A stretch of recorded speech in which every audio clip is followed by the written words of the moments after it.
Why did I want to direct the WWDC opening number? Good question. You know, I think I've always been attracted to risk, you know? When I shared my vision for the number, you know, they said, hey, this is just a developers conference, you know? You don't need to overthink it. But I always feel that my job as a director is to push an idea. What's that? Am I a genius? I don't know. What? Hey, David, are you ready for the walkthrough? Yeah. Who are you talking to in here? No one. Shh. You were talking to somebody. Unless you were talking to yourself. I've been working on this new app called Work Crush. It's for people who have crushed on their workmates and want to know when they're nearby. It's not for me, but yeah. Oh. Oh, hi, David. Yeah, I thought you were supposed to be guarding my door. Which one's your door? Rick, look at me. I need you angry in there, Rick. I need you angry. Yeah. Did you get that email about my email not working? No. What? No. It needs to be more, you know, like... Yeah, it means bigger. Bigger. Yeah, like developers are on fire. Which iPhone you want for the main character, silver or gold? You see silver? You see gold? Okay. You see silver? You see gold? See, I can't tell because the reflection of the flames on it, and I can't... Can you decide this later? Yeah, he's right. Let's decide it later. We'll take the gold. Gotta choose a talent for the dating app number? Yes. No. Yes. No. Yeah. The pretty one. That's you. Wow! Did you do that? Yeah. Oh my gosh, that's my coffee! Yeah! Ah! Oh, cool! Oh, that's awesome! Did you bring my sugar or anything? Ah! Who are these guys? The Tim Cook likes you asked. Oh, right. You guys are good to get wet, right? Hey! Oh, hey! You guys are the faces of WWDC. Let's go! Let's give it all. Oh, wait, not the real faces. You're the masks that they give you. What's this? Goat Simulator. Goat Simulator. I'm not feeling to kill it. All right. Wait. Oh, that's an axe. No. Don't actually kill it. Okay? There he is. Hey! David, what have you got me into here? Am I like a Victoria's Secrets guy? You are an angel investor. You make millions off kids' dreams. So I'm just a rich guy. You're a rich guy. Bring him up. Ooh, this harness cuts the circulation off of my legs. Oh, that's all right, buddy. No worries. Go! Stop! Okay, let's run it. No. I say when we run it. Who is it? Why is he saying my words? Run it. Thank you. So many days of deaf time, haven't seen a ray of sunshine, locked in my coding lair. It's been days since I changed my underwear. My app is in the store. Your app is in the store. From the whiteboard to the app store, cause when I code I'm swift, boy. Yeah, I rule Objective C, Objective 1, Objective me. See the app, I made that. Download my game, you played that. App of the day, now I'm worldwide. 5 stars, now watch me shine. You made the cut, the world is yours. Now that your app is in the store, this is your break, your time to fly. So reach your hands out and touch the sky.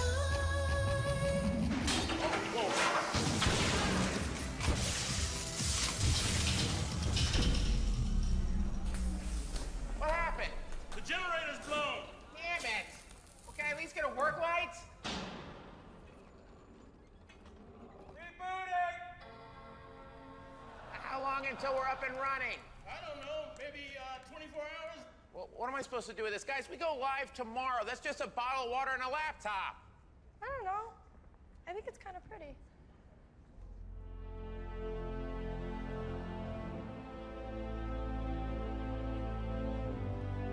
All right, we'll work with it. I'll tell you what, though, whoever walks out there better have something pretty incredible to say. Yeah, we'll just hope he doesn't get booed. Either way, we're getting free watches out of it.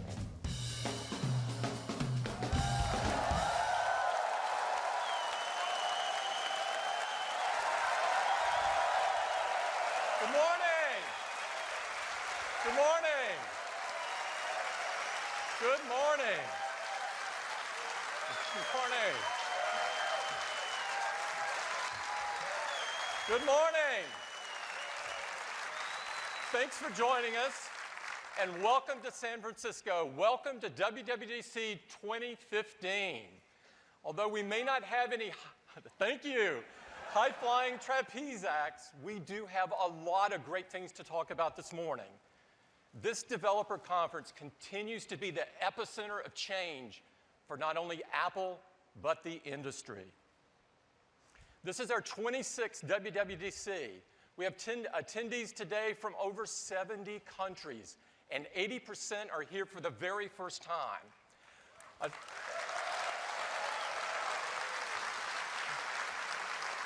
This is our most global conference ever. And a special shout out to our 350 scholarship winners.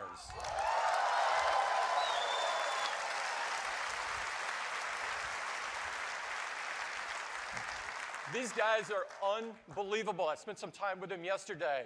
Our youngest scholarship winner is a 12-year-old girl from New York.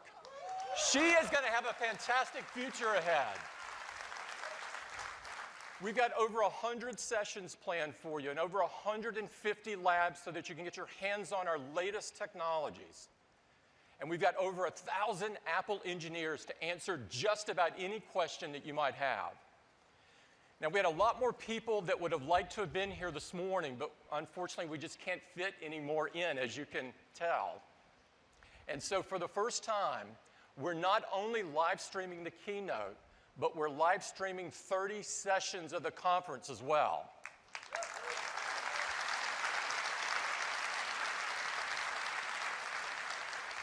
Now, before we get right to the show, I'd like to bring up something that I saw on the news just a few days ago. This is Brandon Moss of the Cleveland Indians, and he hit his 100th career home run last Tuesday. Obviously, it's a huge milestone if you're a baseball player. Not a lot of people do this. And you can imagine how much that ball would mean to him to have it. But it turns out the ball was hit into the Indians' bullpen, and his teammates decided to play a bit of a prank on him. They decided to hold it for ransom. And this is the list of things they asked for: Apple Watches, iPads, MacBook Airs, iPhones. It's unbelievable. It's a shopping list for the Apple Store. Now,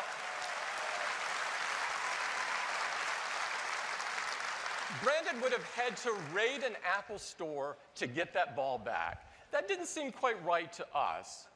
And so what we're going to do is we're going to pay the ransom. And I have the ball right here.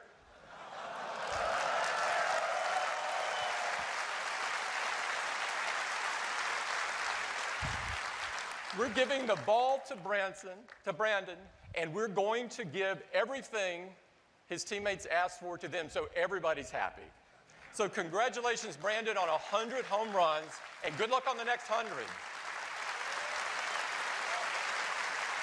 Now, we've got a jam-packed morning for you. We're going to get started with OS X. We're bringing a whole bunch of new great capabilities to the Macintosh. And next, we've got a great update for iOS, the world's most advanced mobile operating system. And today, we're bringing native apps to the watch with a new version,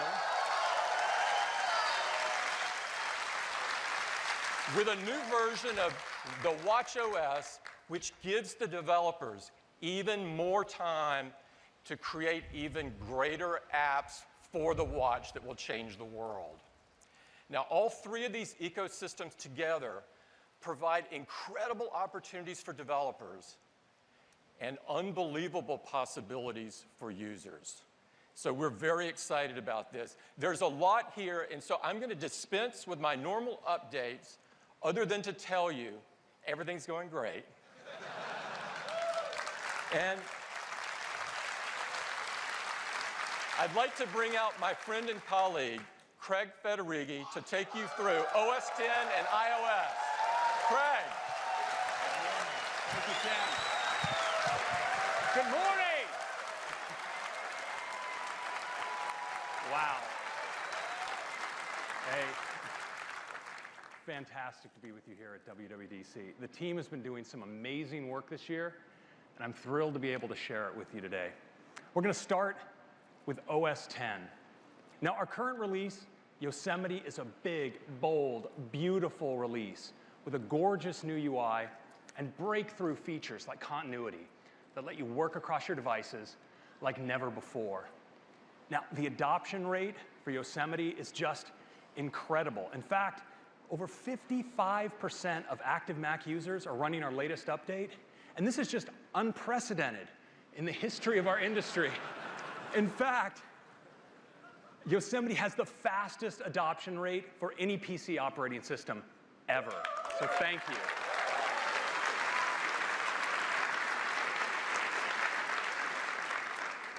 So for our next big release of OS X, we knew we wanted to build on those strengths of Yosemite with some really great refinements and advances. The only really real question, of course, was what to call it. So we had to once again turn to our crack Apple marketing team. Now, in typical California fashion, they started with a project kickoff meeting and then headed immediately into a team-building offsite. Now, of course, they're in their traditional Apple marketing Free Bottom Fridays attire. They say it's all part of their process. I'm not sure I get it. Ultimately, this didn't yield any names, so they called in a consultant. He told them the answer was to be found within. Not within themselves, but within Yosemite. And so the new name for OS X is OS X El Capitan.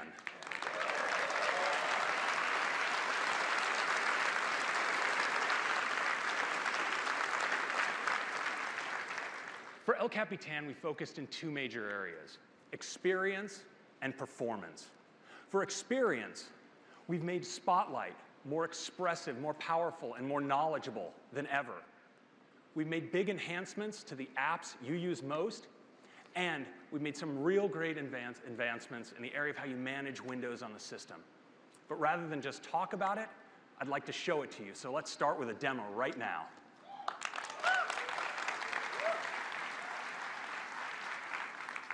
Now, your first task, of course, in a demonstration or whenever you wake your Mac, is finding the cursor.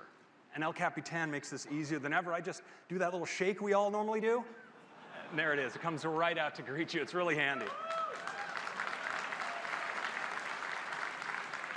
Now, we brought other great gestures to the system. I'm just going to go here and mail. I have a message here from Eddie. Looks like, well, now, that's a keeper. So I can actually mark it unread to keep it just by swiping two fingers across the trackpad, just like that. And this one I'd kind of like to delete, so I'm just going to swipe it away just like that. So some real nice little gestures. Let's move on now to Safari. Now in Safari, I have some sites that I like to keep around because I refer to them on and off throughout the day. And now, in Safari, I can pin those sites just like this. So I'm going to pin my Twitter site here. And of course, I've been following the Warriors. Go Warriors, we're going to get it done. Just like that. Now, pinned sites have a lot of special properties. For one, if I close this window and reopen it, you see that my pinned sites are all right there, and they load instantly. Now, pinned sites also behave differently when I follow links. So I'm just going to click on one here, and you notice it opens in a new tab, but my pinned site remains. Now I'm going to open up a couple of more links. Let's open up this one, and let's say this one. I'll take a quick look. This one looks like some kind of presentation video, and this one's about the Giants. But have you ever had this happen to you? You're like, where is this audio coming from?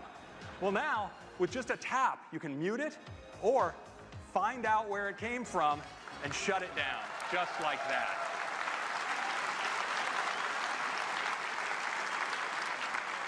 So I'm interested in seeing this Giants game, and now Spotlight can actually help me out there. So I'm just going to do a search for the SF Giants. And we see right now I get current game scores, upcoming games. It looks like the game I want to go to is on Friday, so I can just search for weather on Friday. See, we get the weather, and can even resize the Spotlight panel and move it around. I mean, there's innovation, huh? But I can also express myself in my own words in Spotlight searches now. So I can do things like slides from Brian. You see I find those there, but how about slides from Brian about El Capitan. You see, I find exactly what I'm looking for in my own words. Now, this works great in other apps as well. Let's try it out in Mail. So I've been really busy, of course, the last couple of days, and so I've been getting a little behind on my mail. And I want to see the messages that I've received from Phil, but that I haven't responded to yet. So I'm just going to say, mail I ignored from Phil. And there are a few, but I'll be getting back to him right after the show. So next, of course, it's great in the Finder as well. So if I wanted to look at documents that I was working on last year at this time, I might say something like documents I worked on last June. And I find exactly what I'm looking for. So this is really a great way to search. Now next I want to turn to window management. So I'm just going to run a script here that's going to open up a whole bunch of windows to simulate kind of what my desktop looks like after a day working on OS X, because it's a powerful system. We tend to have a lot of things open. Now OS X provides some great ways to navigate your windows, and one of those is mission control. Well now, in El Capitan, we've made mission control smoother, simpler, and faster than ever. I'm just going to take 3 fingers and swipe up on the trackpad. You see I get into this gorgeous overview of mission control. I'll just bring forward Safari. Let's do that again and bring up Mail. Just like that, works really great. But of course, OS X provides great tools also to organize your windows, and one of those is full screen. I'm just going to take this window here, full screen. And I'm going to reply. Looks like there's a message here from Eddie. He says that sorry about bailing on the team dinner last night. He was apparently prepping for the keynote, so that's understandable. But it looks like actually I just got a new mail from Jeff here, and now I can just click away, and it hides, and then, oh, hold on. Busted, Eddie. So I think I'll just drag this actually right into my Compose window. It hops right up automatically, and I can do it just like that. It's really great. And I can even open up tabs in Compose as well. It's really handy. So this is a great way now to work in full screen in Mail. Thank you. Now we've done something totally new to El Capitan, and it's the ability to work really easily on 2 windows side by side. So I'm just going to click and hold here on the green button, and you see it's prompting me to pick a side. I'll just drop it in, and you notice I get an expose of all my other windows. Let me pick the new News app, just like that.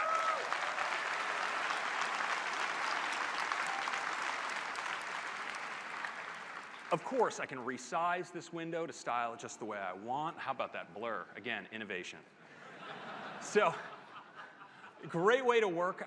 Here I can drag links, for instance, from Safari right in here. And you notice in the new Notes app, I get a beautiful graphical link that gives me a nice thumbnail that helps me identify what I dragged in there. I'm going to drag in some yurts. I think yurts, first time mentioned on the WWDC keynote stage, so there you go. We've got some yurts here. So great way to work split screen.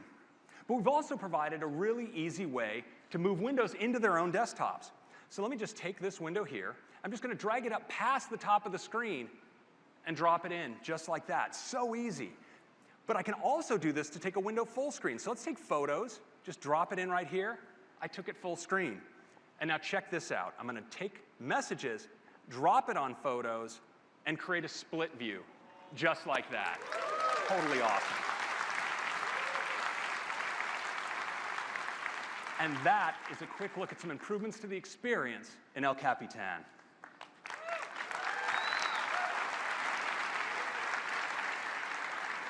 So we saw in El Capitan a powerful form of search in Spotlight that lets you compose your searches in your own words. It knows more than ever. It can look up weather, stocks, game scores. We saw gestures, for instance, just swiping to delete in Mail. And of course, pinned sites in Safari, and the ability to easily mute tabs. A great new Notes app that supports text styling, checklists, and graphical links. And better window management than ever with a beautiful new mission control interface, easy access to your spaces bar, and of course the ability to do split view and adjust it to see exactly what you're looking for, every pixel of your display devoted to your content. Of course, there's much more to experience in El Capitan, but now I want to turn to performance. So we've optimized performance throughout the system. In fact, we're seeing about a 1.4 times acceleration in app launching, a 2x improvement in the snappiness of switching apps, the time to get first mail messages twice as fast, and opening a PDF in preview 4 times as fast. But we've also made deep architectural improvements, and that brings us to Metal. Last year, thank you, we introduced Metal at WWDC as a way to accelerate graphics in high-performance games. It takes the overhead out of OpenGL, providing a high-performance API that gives the game direct access to the power of the underlying graphics hardware. Well, this year, we're bringing Metal to the Mac. And we're doing more than that, because we're taking the graphics stacks on which apps on OS X are built, Core Animation and Core Graphics, and moving them from OpenGL to run natively on top of Metal, making everything you do faster. We're seeing 50% improvements in rendering performance and a 40% reduction in the amount of CPU necessary to do graphics. That means improved performance for your applications and better battery life. But the benefits of Metal don't stop there. Metal's also great for high-performance apps. In fact, Metal combines the compute power of OpenCL and the graphics power of OpenGL in a higher performance API that does both. And what we've seen from working with early pro developers is really phenomenal. Adobe came in and in short order was able to deliver an 8 times improvement in their rendering effects inside of After Effects. And they've been able to take the drawing engine in Illustrator, move it on top of Metal, and take kinds of UI that previously was non-interactive, like zoom of extremely detailed drawings, and make it completely flawless and interactive thanks to Metal. Adobe's so pleased with this, they've said they're committed to adopting Metal on their OS X apps, seeing performance increases up to 8x. They're excited and what it can do for their Creative Cloud users. Well, of course, Metal is also fantastic for games with a 10x improvement, that's 10 times, improvement in drawing performance.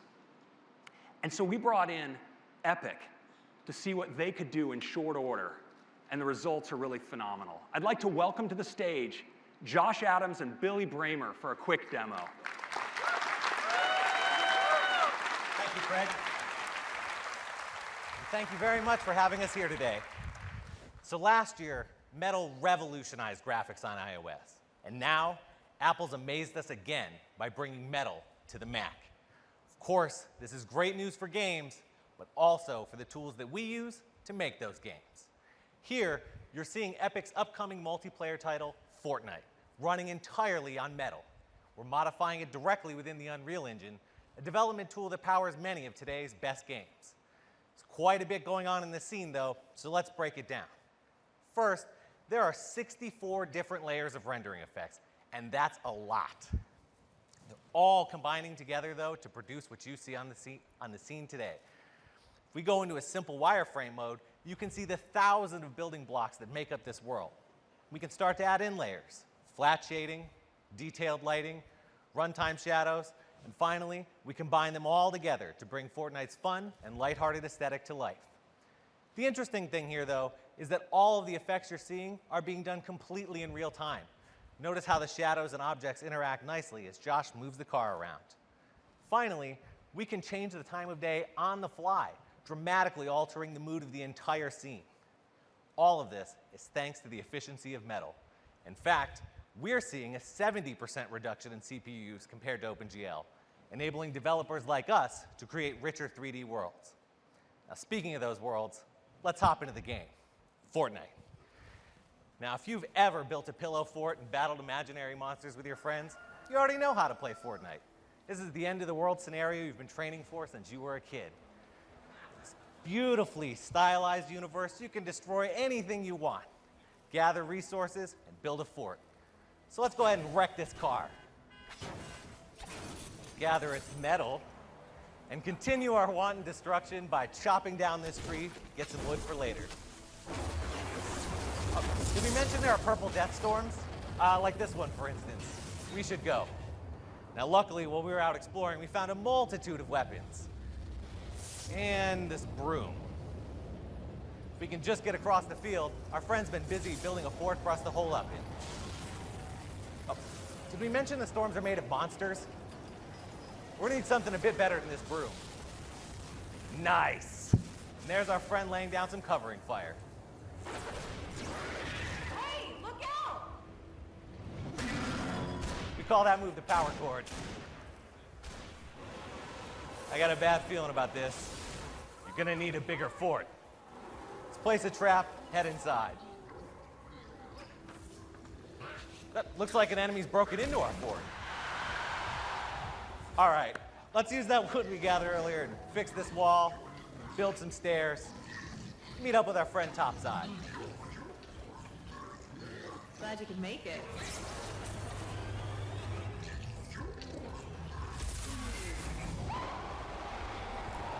Whether you're a gamer or a game developer, Metal opens new possibilities for rich and engaging worlds. You can download the Unreal Engine for Mac right now, and the Fortnite beta for Mac starts this fall. Thank you very much.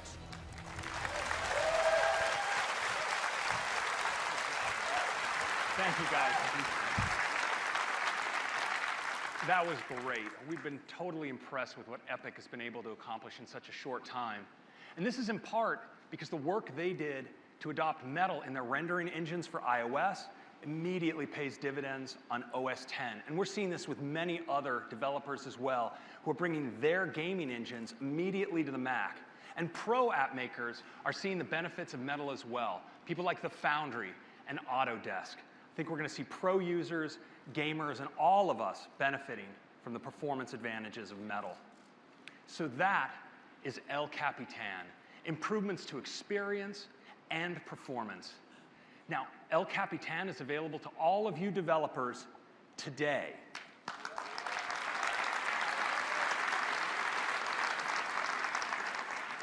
We'll be doing a public beta once again in July, and we'll be rolling out to everyone with a free upgrade this fall. And that's our update on OS X.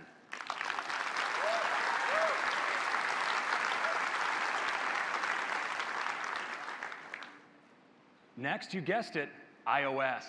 Now, our current big release of iOS is iOS 8. And iOS 8 was a huge release with tons of new features for users and a phenomenal set of technologies that you developers have been able to use to deliver all new experiences to the platform.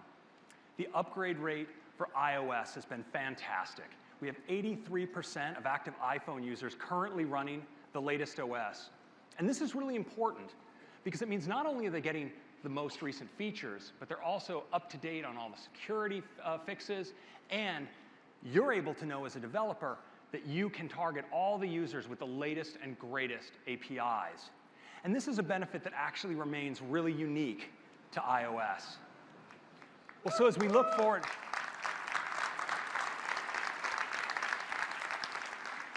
so we're now looking forward to iOS 9, and as we conceived of what we wanted to accomplish, first and foremost, we wanted to elevate the foundations of the platform. Things like extending your battery life, improving performance, and enhancing the security to protect customer data. But there was more we wanted to do. Adding intelligence throughout the user experience in the way that enhances how you use your device, but without compromising your privacy. Things like improving the apps that you use most and taking the experience of the iPad to the next level. I want to start today with intelligence and Siri.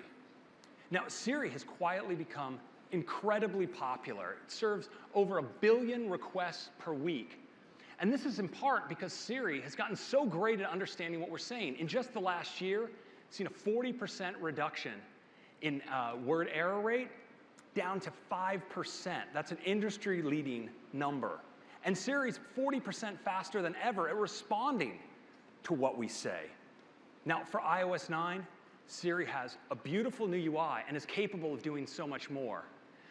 Things like, show me photos from Utah last August, can instantly show you the right photos from your photo library. And Siri's really great at taking reminders. Now you can ask Siri things like, remind me to grab my coffee off the roof of my car when I get in. because Siri knows now when you've gotten in the car. And of course, we often want to take reminders about things that we're looking at on our device, some content inside of an app, maybe a Safari. And so now you can say things like, remind me about this when I get home, and that reminder refers right back the link to specifically what you were looking at when you took that reminder. So Siri is a great assistant, but the best assistants are proactive. And so in iOS 9, we're bringing proactivity throughout the system. So say you like to run in the morning, and when you do, you like to listen to music. Well, now, your phone can learn that about you, and when you plug in your headphones, it can offer up Now Playing automatically right on the lock screen. Yeah. And this is all context sensitive to the time, the place, and even the devices you're connected to. So you do the same thing in the car later on, and it might offer up the audiobook that you've been listening to. Now, as a great assistant, your iPhone can now take invitations that you receive in your email, and without you even touching them, automatically put them on your calendar, and even give you a time to leave reminder, taking into account current traffic conditions, and of course, with just a swipe, give you access to driving directions. Now, have you ever had this happen to you? You get a call, and the number looks kind of familiar, but you're really not sure who it is? Well, as a great assistant, your phone can now look in your email and find out who that person might be and suggest it to you right on the incoming call screen. It's super handy.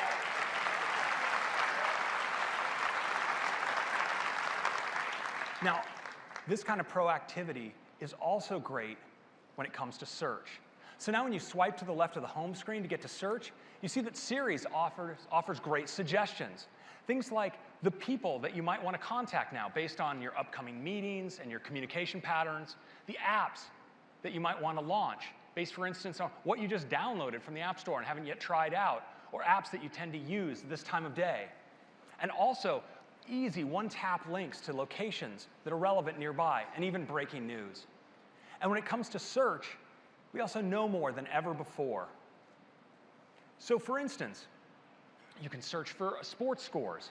And we now support video search of popular video sites like Vivo, Vimeo, YouTube, and the iTunes Store, and have these great descriptive cards with a play button so you can play directly from your search result. But most importantly, we now have an API for search.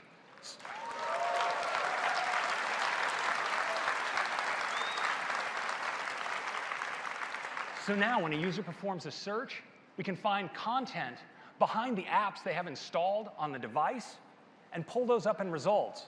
And when they tap, they're deep linked directly into the application. You see, for instance, here Airbnb, where they can get their result. And of course, we even provide a convenient backlink so they can get right back to their search results. So we think these kinds of intelligence features really make a huge difference in your experience in iOS. And to show you how, I'd like to give you a quick demo now.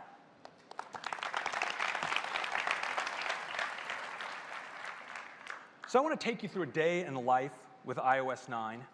And we're going to start with a typical day for me today. And we're going to start in my bedroom when I woke up in the morning. And you'll notice, because my phone knows that in the morning I like to meditate, that it's offered me a meditation app right here in the bottom left of the screen. So I can just swipe up from the bottom left, and I'm taken right in to meditate. This is so serene. Oh, well, it looks like I got an email, a message here from Phil. So Phil says that he's putting together the invite for tonight's big karaoke potluck, and can I still pick up this super awesome karaoke machine? Well, you know, Siri actually, when I take reminders, is able to link me right back to what I'm looking for. So if I want to remember to pick this up, I can just say this to Siri. Remind me about this later today. And so Siri will put together a reminder, and you see the link right back to what I'm looking for. Well, I think after all, meditation isn't probably for me, so maybe I'll move on to exercise. So I'll head into the home gym here. And because my phone knows that when I'm in the home gym and I hook up headphones that I like to listen to music, watch what happens when I plug in the cord. my headphones. Jumps right in and offers me some energetic music. So let's all bust a move. Bust. I don't know what kind of exercise we're all doing here, but pretty good. Looks like actually I've got that invitation that Phil was going to send me. So now normally I'd have to actually go into mail, look at the time, put this on my calendar, but in fact my phone has automatically done that for me. Let me just swipe down here into Notification Center, and we'll look at my calendar for the day. And you notice that automatically it's already been added right there. Now, if we look at the rest of my day, up ahead I have my vocal warm-ups, of course, for the karaoke performance, and then WWDC. So looks like I have a little bit of time to prepare my dish for the big potluck.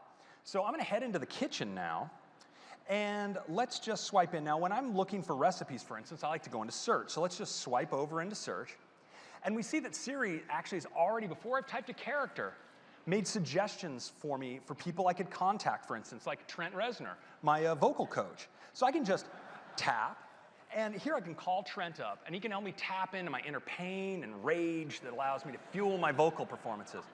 I actually haven't been able to find the pain and rage, to tell the truth be told.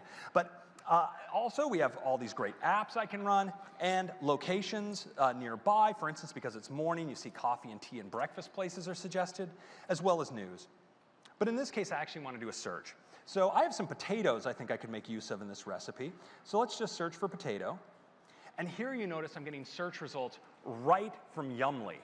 So let me tap into Yummly, and you see I'm deep linked directly in, so I get the great view provided by that application. Now, potato chips aren't exactly what I'm looking for, so I'm just going to hit the backlink here, and I can just browse directly in to another result, Canadian poutine. Now that looks like exactly what the doctor ordered. Yes. So let's take a look at the ingredients. Looks like 6 tablespoons of unsalted butter. I'm down with that. So I'm going to make at least a double batch. So I can just use search to actually search for, to do a conversion of tablespoons, figure out how much that is. So that actually is 3/4 of a cup. So I'm going to round up to an even quart and make myself some fine poutine. So search is really handy, but Siri is also great at search. So I want to jump forward to later today when I think I'll be reminiscing about WWDC's past. And I can ask Siri to help me with that. Show my photos from last June in San Francisco. Oh yeah, this is great. All these photos from WWDC. And you notice now Photos in iOS 9 has this great scrubber bar down at the bottom. So I can easily slide through photos super quickly, just like this. Let's see, oh boy, now we're into the karaoke night. Oh, this is some fine stuff. Phil really does an awesome Viking crooner. This is good stuff. But of course, the king of karaoke, Eddie Q. In fact, when I want to get really pumped up and inspired for karaoke night, I like to turn to my Eddie karaoke album. So let's do that now. Show my karaoke photos of Eddie.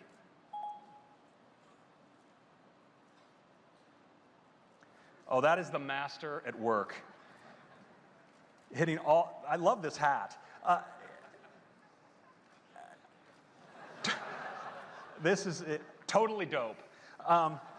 Great stuff. Well, I could really look at these just all day, but you know, actually my assistant has given me a reminder based on traffic conditions that it's time to leave. So I'm going to wrap up this demo of intelligence in iOS 9.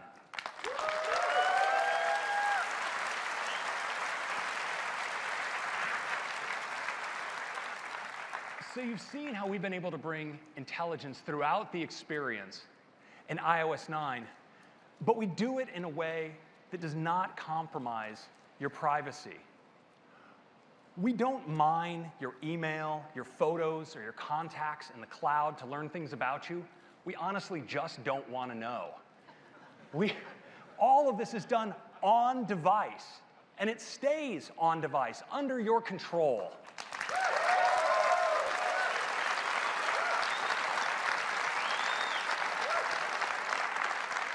And if we do have to perform a lookup on your behalf, for instance, for current traffic conditions, it's anonymous. It's not associated with your Apple ID. It's not linked to other Apple services, and it's not shared with third parties. Why would you do that? You are in control. That is intelligence in iOS 9.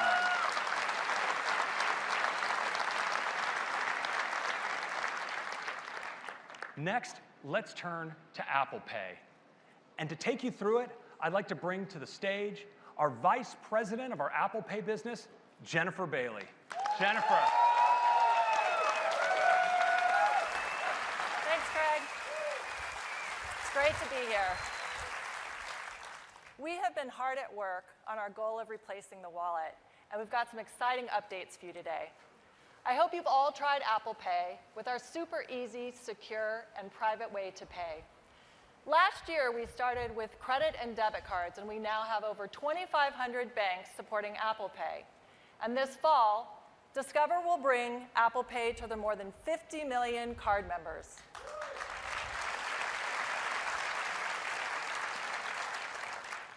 Popular merchants are also expanding their acceptance for Apple Pay, including great retailers who will be supporting Apple Pay this year, including Trader Joe's, Baskin-Robbins, and JCPenney's.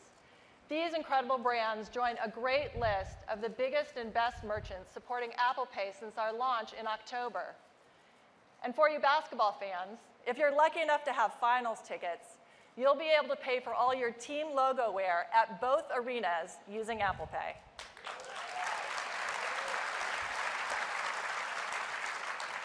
Small businesses are also important for us, so we're working with innovative companies like Square to enable millions of small businesses to accept Apple Pay. This fall, Square will launch a gorgeous new reader. Pre-orders are starting today on square.com, and these will be available in our Apple retail stores starting this fall.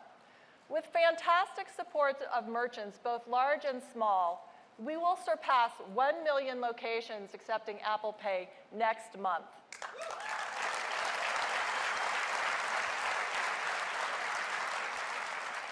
And thanks to our amazing developers, we have great momentum within apps as well. Apple Pay is so easy to use in-app.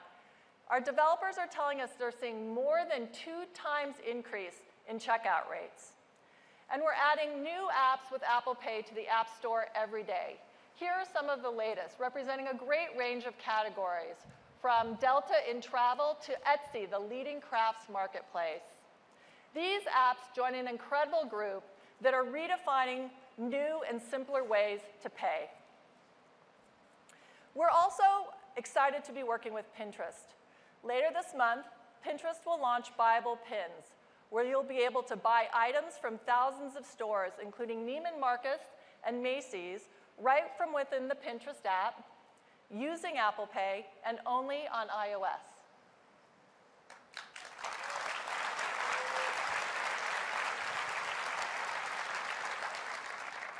With the great momentum of Apple Pay in the US, we are now excited to announce that we're bringing Apple Pay to the UK.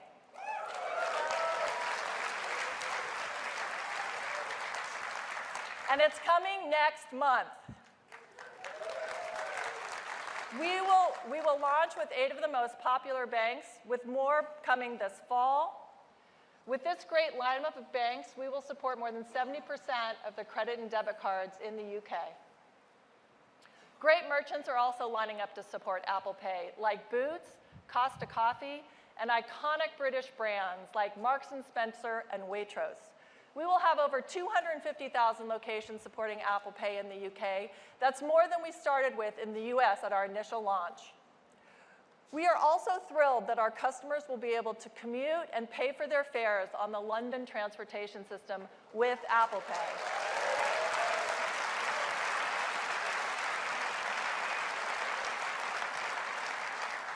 So that's Apple Pay coming to the UK. Now let's talk about some of the new features that we're adding in iOS 9. First, you'll be able to add your store, credit, and debit cards. Store cards offer unique membership benefits, and leading retailers like Kohl's, JCPenney, and BJ's will be the first to offer their cards on Apple Pay. We will also add loyalty and rewards cards, also with a great lineup of merchants. Kohl's will bring Yes to You program, Walgreens, their Balance Rewards card, and for you coffee and donut lovers, Dunkin' Donuts will bring Apple Pay to DD Perks to their stores beginning this fall.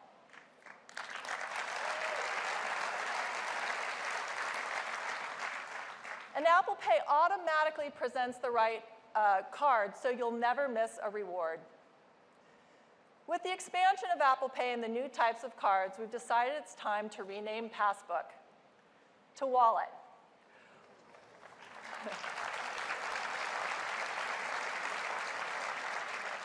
One place for all your credit and debit cards, loyalty cards, boarding passes, and more.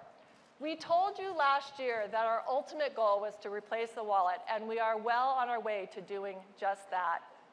We couldn't be happier with the progress towards our vision and with the momentum of Apple Pay. Thank you.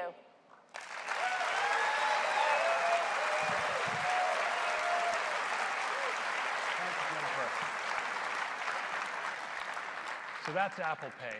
Let's turn now to our enhancements to the apps you use most. And we're going to start with Notes. Notes is used regularly by about half of our users on iPhone. And for iOS 9, we have some really great enhancements. It starts with how you work with simple text. So now, Notes provides a really handy toolbar with formatting options. So it's easy, for instance, to create titles, heading styles, numbered lists. But of course, we all like to create checklists in our notes. And so Notes makes that really easy. And of course, you can just check off your items with just a tap. Now, because a picture is worth 1,000 words, we make it easy to get at your camera and your camera roll and put photos directly in your notes. We're also providing a great new way to capture your ideas by just drawing with your finger. We provide some great drawing tools. You can make sketches with these tools and drop them right inside your note. Now, I don't know if you're like me, but a lot of times the things I want to put on my notes are things that I'm looking at that I find in other apps, for instance, a web page in Safari. So now, from the share sheet, you can just, with a tap, add a link right back into your notes. And we make it really easy to find your notes. So we organize them by time, of course, and now we have these great thumbnails that let you see your embedded images at a glance. But we also provide this cool new attachments view that shows you all of your photos, your maps links, your website links, and when you tap, you can get right back to the note where they came from. Now, Notes is great on iPhone, on iPad, and of course on the Mac as well, and all of your content is kept up to date across all of your devices via iCloud. That's a quick update to Notes.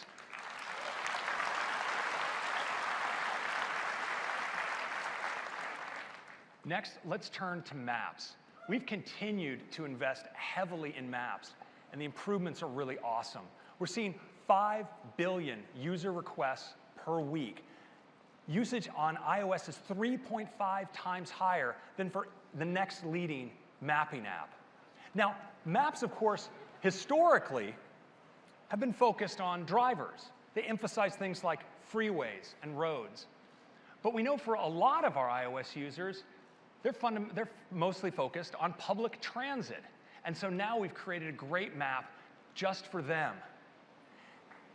Yes, it's transit.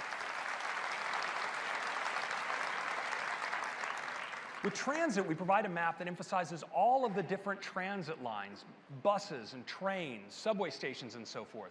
And when you tap on a station, you get to see all the lines that run through it with their departure times. And we do multimodal routing, using whether you're taking a train, a subway, a bus, or a ferry. And we provide step-by-step directions, including time for walking directions. But we've taken special care to get the details right, the ones that matter with transit. For instance, if you take a subway station, like this one in Columbus Circle in New York, it's not just a point on a map. If you look closer, it's actually an enormous underground structure spanning many city blocks. And so we carefully surveyed all of the entrances and exits so that we could give you walking directions based on the time to travel from where you actually are. Now, this not only saves you a ton of walking, but it also probably is the difference between catching your train on time and being stuck. It's really great.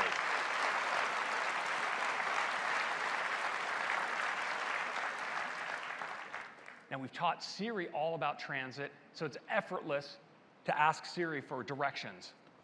And we're going to be rolling maps out, transit, starting with these cities across the world, and with these and 300 more in China.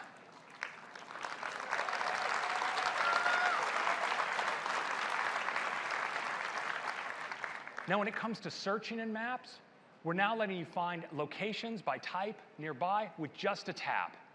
And when you find a location you're interested in, the card will tell you right away, right there in the bottom, whether they support Apple Pay. Support those Apple Pay merchants.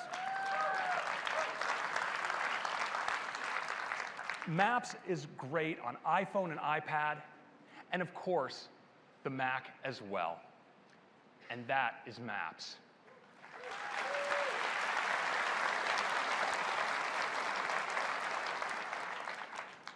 The apps that we've chosen to build in to iOS are there because they represent fundamental experiences to living on a mobile device.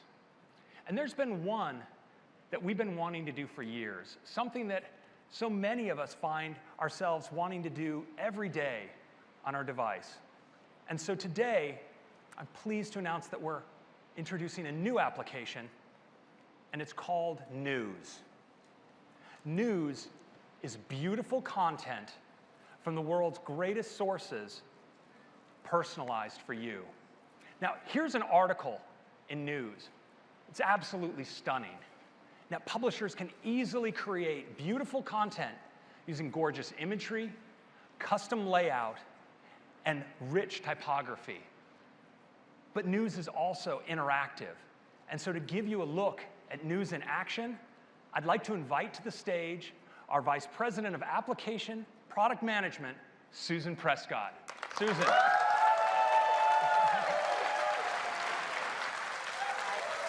Thanks, Greg. Thank you. I am really excited to be the first person to show you our new News app. It's right here on the home screen. The first thing News wants to do is get a sense of what I like. So it's going to give me a short list of really great choices to choose from. And you'll see as I tap, additional recommendations come in on the bottom to give you even more choices. So I read Atlantic, Wired, New York Times, and ESPN. I'm still with you, Warriors. And Daring Fireball. Topics, too, like science, baking, and travel.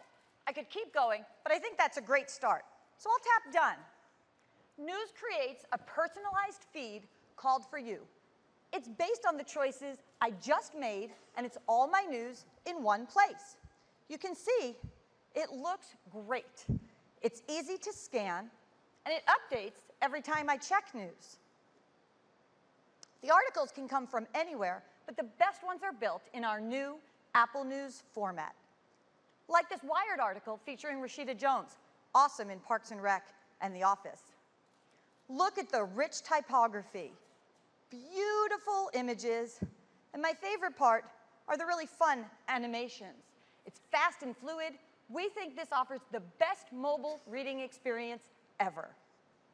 To get to the next article, I just swipe. It's not just great for magazines, it's great for newspapers too. This is a New York Times article, and it looks like a New York Times article. Swipe down, there's a photo gallery right in line, fast, fluid to swipe through. Go to the next article. This one's from Quartz, but I'm seeing it because I said I'm interested in science. It's a pretty cool article about a font based on Albert Einstein's handwriting. The animation makes it come to life, and frankly, who knew he had such neat handwriting? It's kind of interesting. Swipe again, and I get an article from Bon Appetit. Great summer recipes, and a crazy little jiggly thing, which is kind of fun. So I'm a little busy right now, so I'm going to go ahead and bookmark this to read later. Next, ESPN. I love you, Steph. Now, I read ESPN for the articles, but there's also some beautiful photos and videos.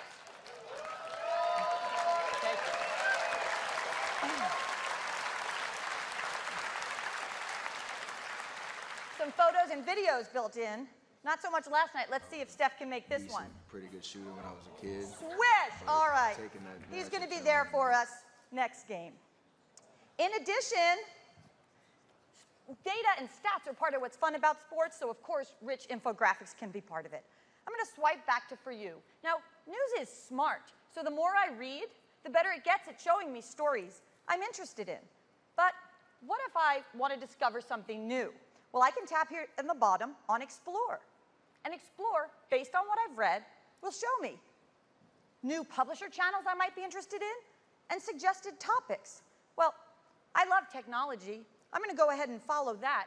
But news keeps track of more than 1 million topics. So I can be much more specific about my interests. To do that, I can tap on search and type. I'm going to type Swift.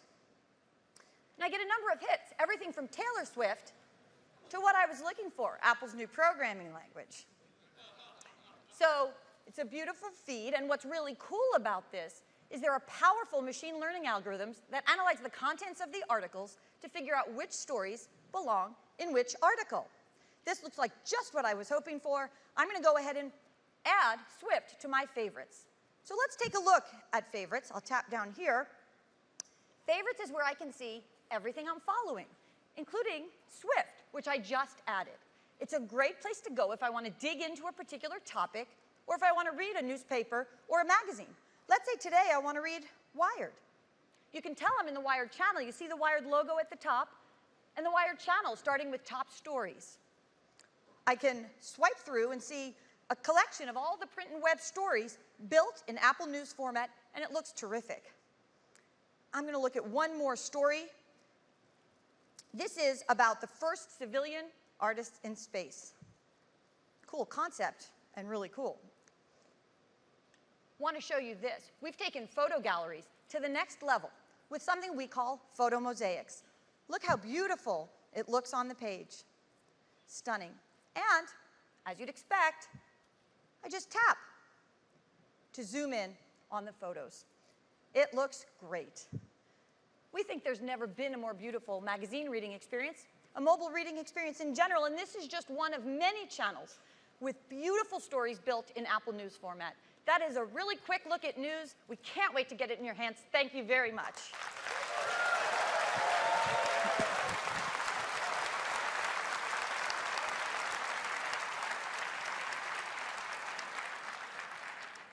So that's news.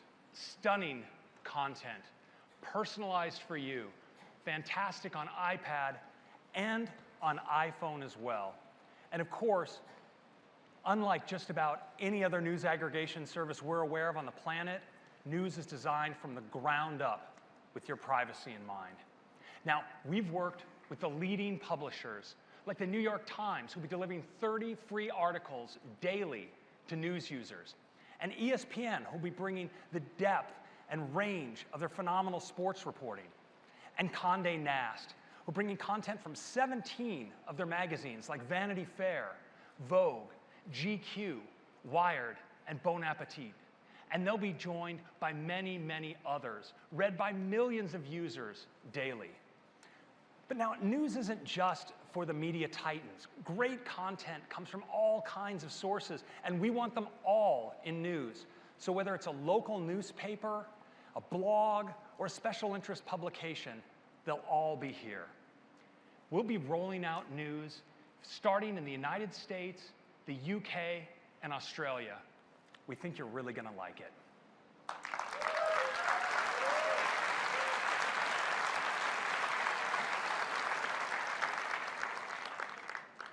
Next, let's turn to iPad. Now, iPad is a transformational device. For our users in education, business, and at home, for many of them, their iPad is their primary computer. And iPads are just tremendously powerful.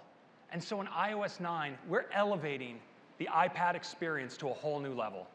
Now, it starts with something really simple, which is how you work with text. And that brings us to the QuickType keyboard.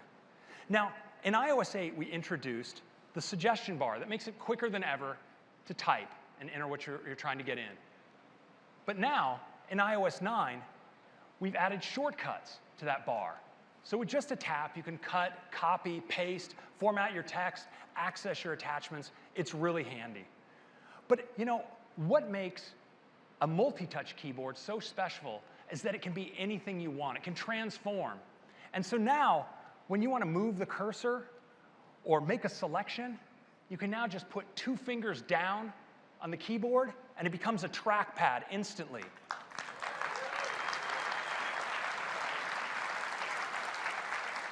You can move the cursor.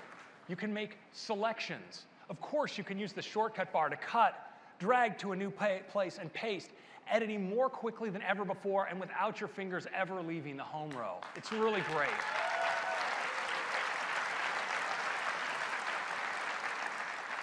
And if you do occasionally want to hook a physical keyboard to your iPad as well, we made that better than ever. We provide a way to discover all of the shortcuts that can accelerate your operations in the applications using the keyboard.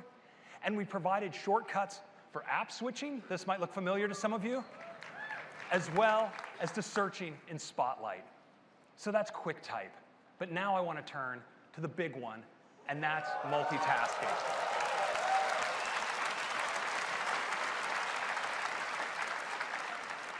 So iPad has always supported forms of multitasking, like this great graphical task switcher, and these nice 4-finger gestures that let you move between applications.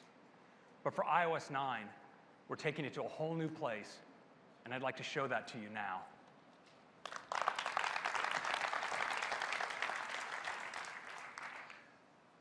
So let's start here on my iPad. And what I'm going to do first is double tap on the home button, and you'll see our new task switcher. It's really gorgeous. Big, full screen previews of all the apps. Just move right into Safari like this. But of course, often when I'm in an app like Safari, I just want to quickly check my messages. So now, with just a single finger swipe from the side, I can slide it right in with what we call slide over. And of course, it's fully interactive right here. I can take a look, maybe type a response, put it right back. I'm back in Safari. Let me do that again. Now from the top, I can pull down and bring in other applications. So let's bring in Calendar. Of course, fully interactive, so I can tap into another day. Let's bring in another app. I'm going to bring in the new Notes app, just like that. Now, sometimes, of course, I want to stay working in Notes and Safari, both at the same time, so I can just tap here on the divider, and now I'm in split view. They're both completely active. In fact, for the first time ever, multi-app, multi-touch. I can move them both at the same time.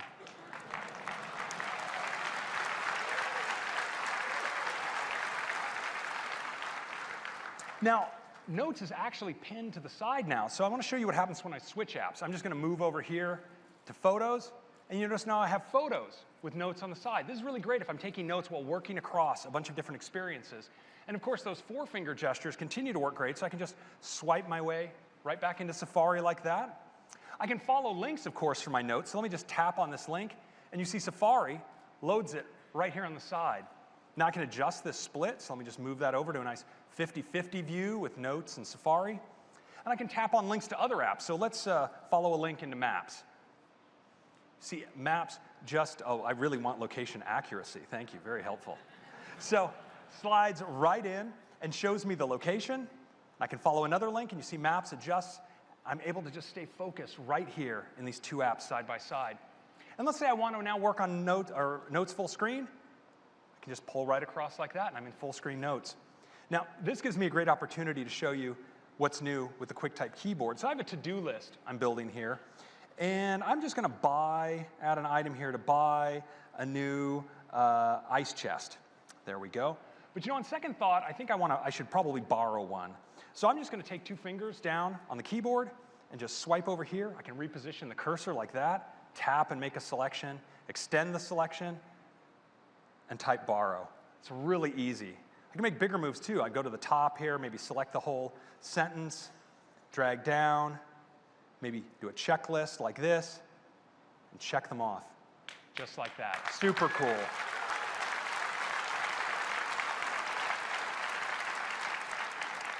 Next, I want to show you multitasking in the context of something I think we all do quite a bit on our iPads, which is not that, which is watching ESPN.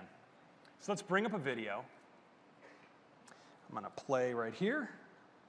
Now, often when I'm watching a video, I may decide I want to look something up or check something or maybe even get a notification. And I want you to watch what happens when I tap. Watch the video. Now I have picture-in-picture.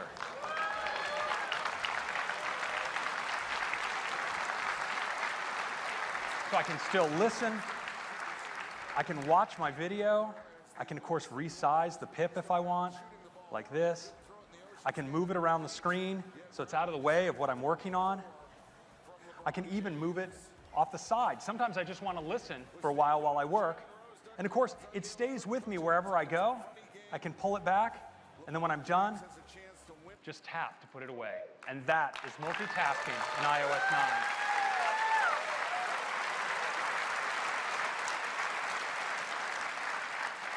So iOS 9 delivers this great app switcher, and of course, that's available on iPhone as well. On iPad, we have slide over, so you can bring apps in from the side. You can tap and enter split view for simultaneous live 2 apps up. And of course, picture-in-picture. Now, we provide developer APIs to let your apps work this way. And the good news is that you've already done most of that work. Because if you've adopted auto layout and size classes to work great on the iPhone 6 and 6 Plus, well, that carries over just like this onto iPad. Twitter came in and was able to do it just in minutes. It was really incredible. Now, slide over is available for the iPad Air, Air 2, Mini 2, and Mini 3, as is picture-in-picture. And our most powerful split view is available on our most powerful iPad, the iPad Air 2. That's multitasking.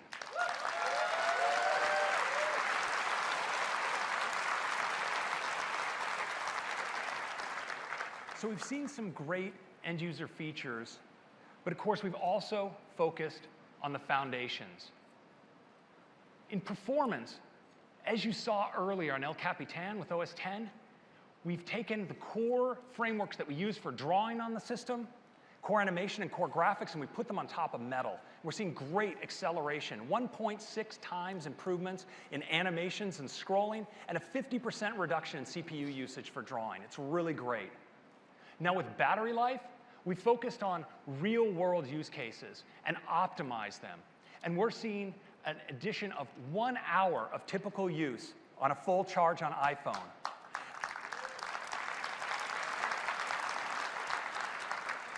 Now, we know that for a lot of you, if you're running low on power, you start searching all over for switches and turning off features in the hope of extending your battery life a little bit further.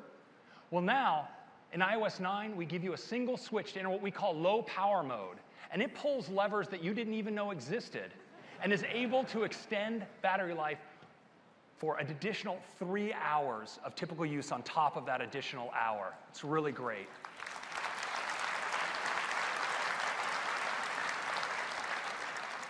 Now with security, we want to protect our users' data on device and in the cloud. And so we're bringing 2-factor authentication and making it easy for everyone to protect their data in iCloud. And with software update, we want everyone to get to iOS 9. And so we've done major enhancements to the architecture for our over-the-air updates, and we've been able to reduce the amount of free space you need to get to iOS 9 from the 4.6 gigs that it took to get to iOS 8 down to just 1.3. So we think everyone's going to be getting to iOS 9.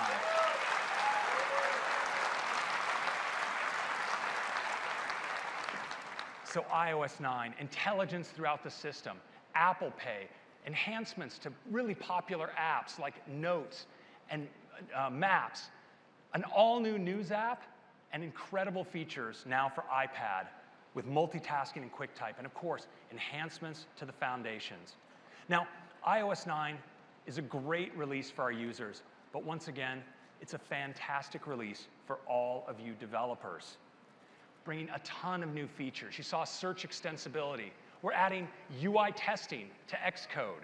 We have a new technology, yes, we have a new technology called app thinning, which optimizes your downloads to exactly the subset of resources needed for that user's device, so you're able to take less space on device. It's really great. Now, when it comes to gaming, We've enhanced Sprite Kit, Scene Kit, and Metal, and introduced 3 new frameworks. Gameplay Kit to bring artificial intelligence with obstacle avoidance and pathfinding. Model I/O to provide beautiful lighting on your 3D models. And Replay Kit.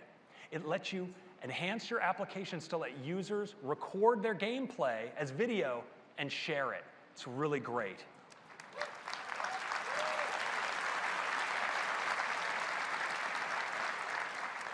Now, Health Kit has been on fire, and so we've continued, well, we added water, actually, to Health Kit. We're not trying to put out the fire. Health Kit, we're adding lots of additional health metrics to be tracked. For instance, hydration, UV exposure, and reproductive health. Now, HomeKit has been taking off with manufacturers introducing HomeKit peripherals to the market now in areas like thermometers, locks, and lights. And now, in iOS 9, we're adding support for window shades, sensors of all kinds. For instance, carbon monoxide sensors, motion sensors, and we're adding support for security systems as well. But perhaps most importantly, we're allowing you to access your home remotely and securely via iCloud. So no matter where you are, you can control all of your HomeKit devices.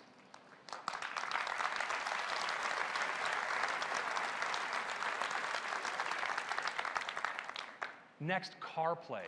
So CarPlay supports audio apps, and now in iOS 9, it also supports apps by the automaker to control things in your own car without leaving the CarPlay experience. And CarPlay supporting more kinds of screens, wider aspect ratios, high DPI.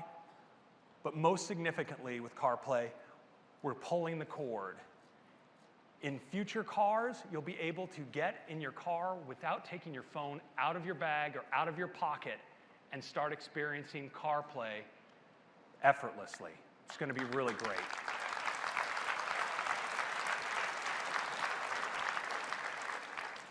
Finally, let's talk about Swift.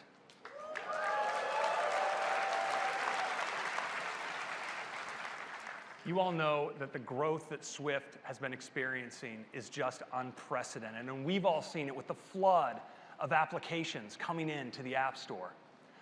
Well, now we're stepping on the gas this year with Swift 2. Now, Swift was designed from the beginning to be fast, and we've continued to roll out targeted optimizations all year long. And now with Swift 2, we have an all-new optimization technology that's especially great for complex applications and object-oriented programming that we call whole module optimization, and the results are really fantastic. In addition, we're bringing the language features that you've asked for most, an elegant new error handling model, the ability to see your interfaces as synthesized headers in Xcode, and the feature that Tim has been begging for all year, protocol extensions. You're all going to love it. Now, we think Swift is the next big programming language, the one that we will all be doing application and systems programming on for 20 years to come. And we think Swift should be everywhere and used by everyone. And so we're going to be doing something really big. Today, we're announcing that Swift will be open source.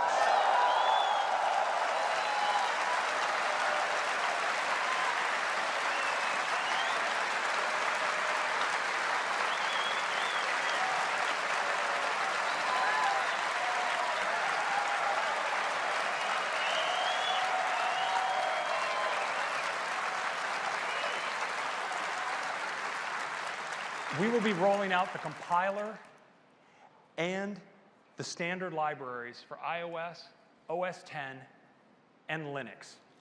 And it'll all be out there by the end of the year. So that's Swift. And that is iOS 9. We're doing a developer beta, you guessed it, today. And for the first time for a major iOS release, a public beta. So sign up now at beta.apple.com, and you can get the beta when it comes out in July. And of course, we'll be rolling it out as a free upgrade in the fall. And iOS 9 will support all of the devices that were supported by iOS 8. We're not dropping any this year because we want everyone to get iOS 9. That's iOS 9. I really appreciate your time. Have a fantastic conference. Thank you.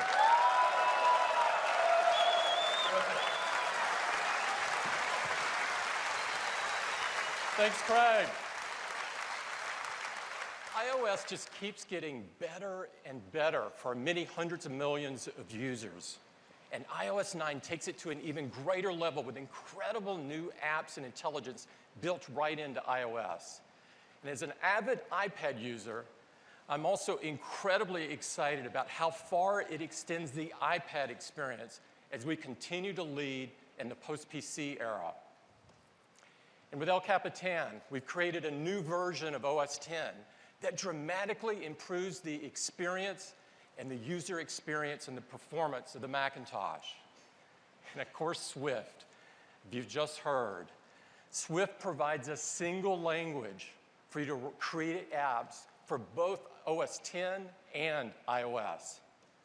There's really so many possibilities for you to use these platforms and these tools to create unbelievable apps that will impact business and healthcare and education and really everything in our lives.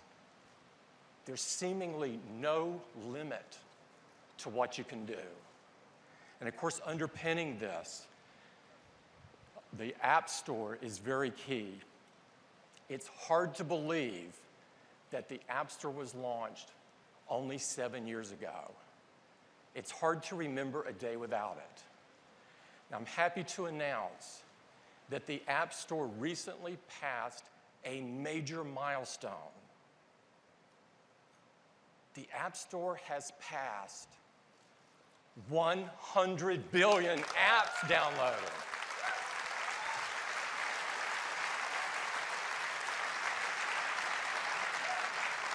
The rate of growth and the momentum is absolutely staggering.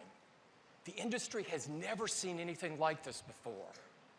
The App Store has forever changed software and software distribution. And it's also been an economic boon. We've now paid out $30 billion to developers. The App Store continues to be the most profitable app marketplace on the planet. Now, we could not be more proud of the work that you are doing. More and more, developers are transforming, empowering, and reimagining the very important things that we do in our daily lives. And we've made a video about your incredible impact and just how far you've come in such a short period of time. And I'd love to run it for you now.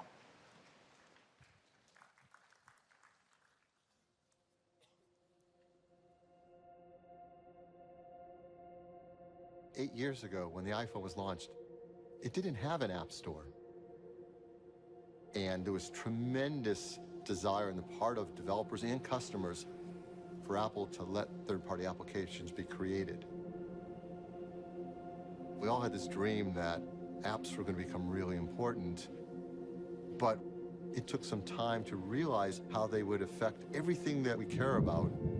And as that cumulative effect appeared, then we all start to realize, oh my goodness, this is bigger than any of us imagined.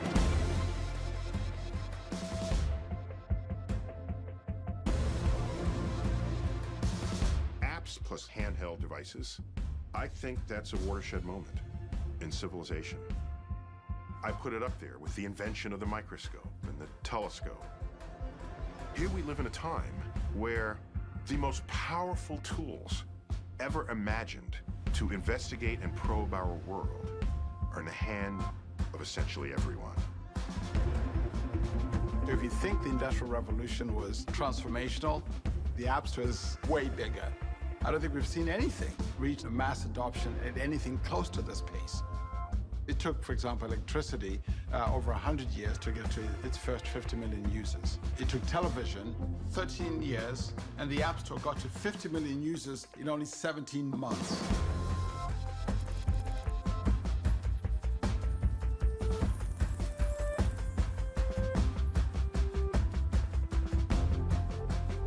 The thing the App Store did was gave each and every developer a voice.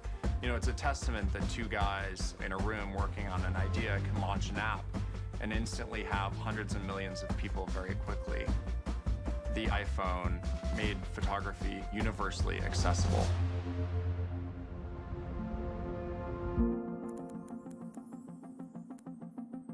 I cannot think of a single industry that doesn't need an app. People want data at their fingertips. They want personalized experiences. They want power over their money. And it's not just for banking, it's for every industry. The App Store has fundamentally shifted how we all need to deliver. It's leveling the playing field. We don't have to own things. We don't have to own our own cars. We don't have to own our own music. We can call it up when we need it. That's a big change, all flowing from the idea of not just convenience, but people building up an infrastructure around that. We're now talking not about hundreds of people getting the benefits of an idea, but millions.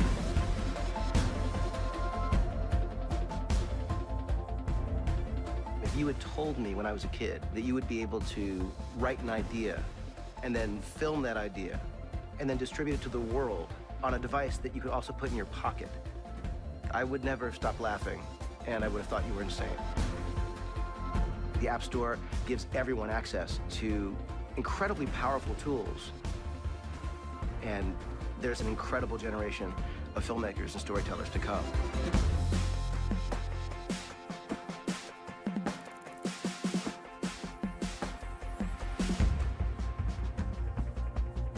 Kids love technology and they love interacting with the iPad and with apps. That wonder and awe that gets ignited is actually being utilized to help that person learn. Certainly in education, there's so much potential to take the classroom with you anywhere.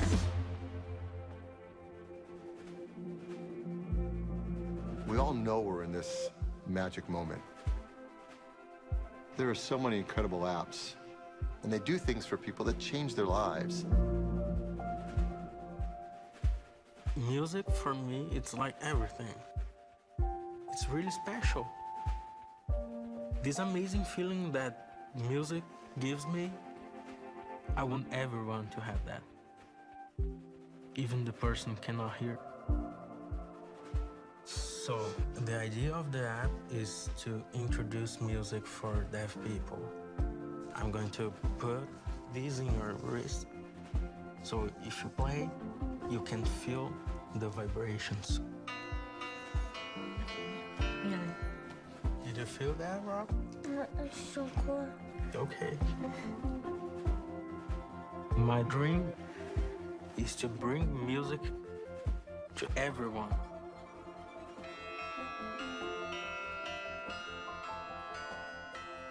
It is an amazing time to be a developer. We're still just at the beginning of all this.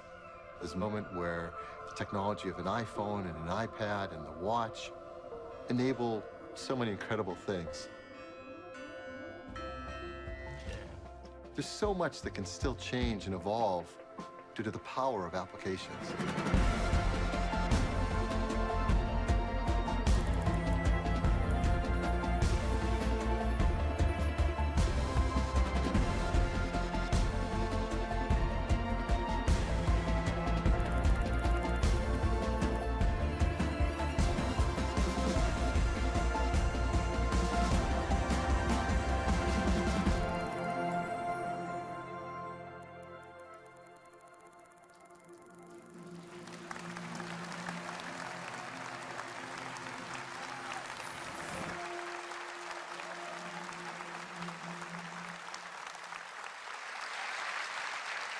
On behalf of everyone at Apple, we want to thank the developer community for everything that you've done. Thank you.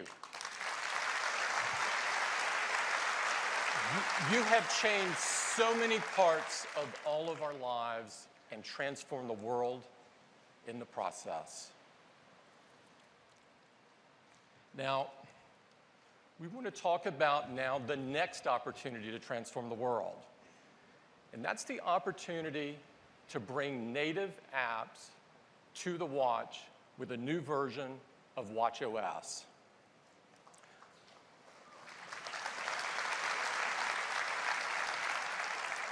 For us, this is a giant moment.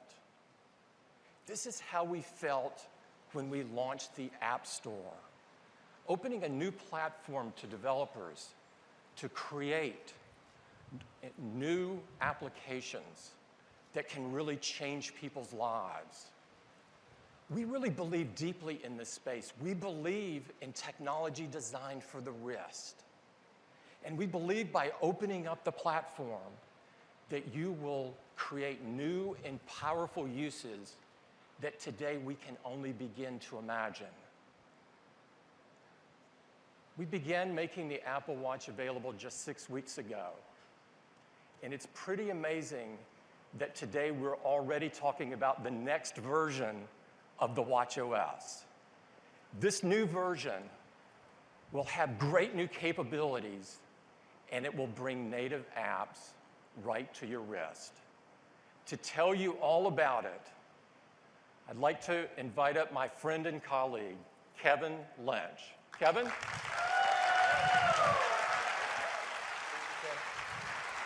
Hi. So we're moving really fast on watchOS, and I'm super excited to talk with you about the enhancements that are coming in watchOS, as well as the powerful new abilities for app development.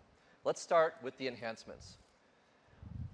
The enhancements include great new timepiece functions, improvements in communication, as well as in health and fitness, and support for the new capabilities in Apple Pay and Maps and Siri. Let's start with timepiece. Now, already Apple Watch is a really great timepiece, most customizable one in the world, and a lot of that is due to the watch faces and how you can change them. Well, we're adding some new watch faces in watchOS 2. That includes a beautiful new Photos face, to be able to select any photo that you have and create a watch face out of it. You can make more than one, of course, and switch between them as you like. Or you can select a photo album, and every time you raise your wrist, you'll see a different photo from your album show up. It's a great way of seeing your photos throughout the day.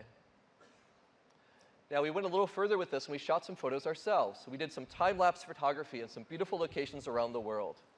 And the way this works is when you raise your wrist, you'll see this 24-hour shoot that we've done in different locations, and it will be your current time there. So if it's noon, you'll see noon in London. If it's at night, you'll see Big Ben all lit up. And we've done this not only for London, but some other locations too. You can choose from Hong Kong, Mac Lake, which is a beautiful place in the Sierras, as well as New York and Shanghai and London. So a great way of seeing some really beautiful imagery, both your own and these time-lapse images on your wrist. Now, you can customize your watch with these images, but you can also choose to show the information that you like on your watch face with something in traditional watch terms is called complications. Now, with watchOS 2, we're really excited to enable app developers to make your own complications.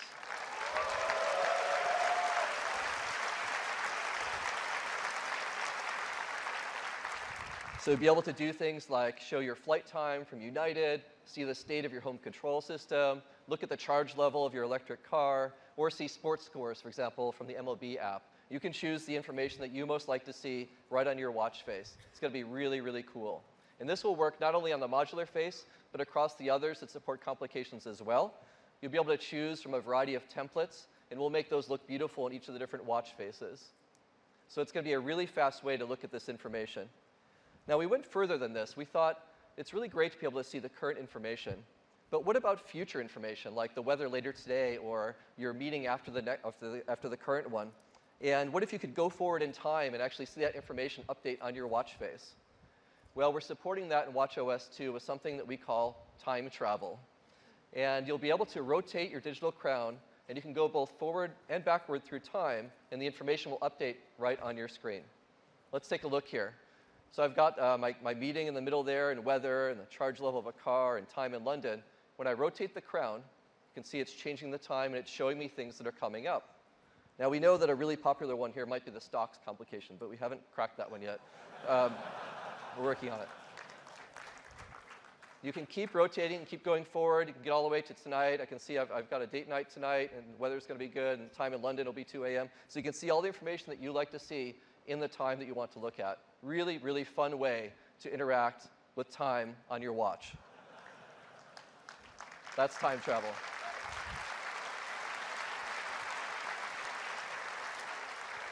Now, we also thought, what would be a great experience for the watch when it's on your nightstand and charging? Well, we've come up with a new user interface for this in watchOS 2 called Nightstand Mode. So when you put your watch on its side and it's charging, you get this beautiful display now of the time. And of course, you can set an alarm that will wake you up in the morning, and it will go something like this. So a beautiful little bedside alarm clock now with Apple Watch. And the buttons on the side and the crown act as your snooze and your off button. So a really fun way to have a nightstand view on your watch. So those are just some of the great new timepiece functions that are coming in watchOS 2. Let's look at communication. Now, already Apple Watch is great at communicating with your friends. You can just press the side button and see your 12 friends that you've selected. Now, we realize that some of you have more than 12 friends. So now, in watchOS 2, you can actually have different sets of friends you can select. And you can add a friend right from your watch by pressing the plus sign and add a friend right there. Isn't that cool? Now, when you're communicating with someone, you could make a phone call or send a message or send a drawing with digital touch.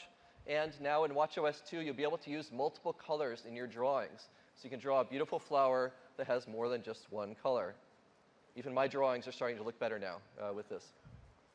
Also in email, you can already read email on your watch. With watchOS 2, you'll be able to reply to email.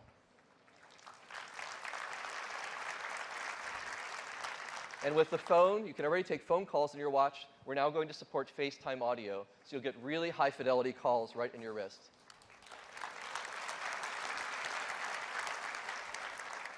And with health and fitness, already Apple Watch is a great partner for health and fitness.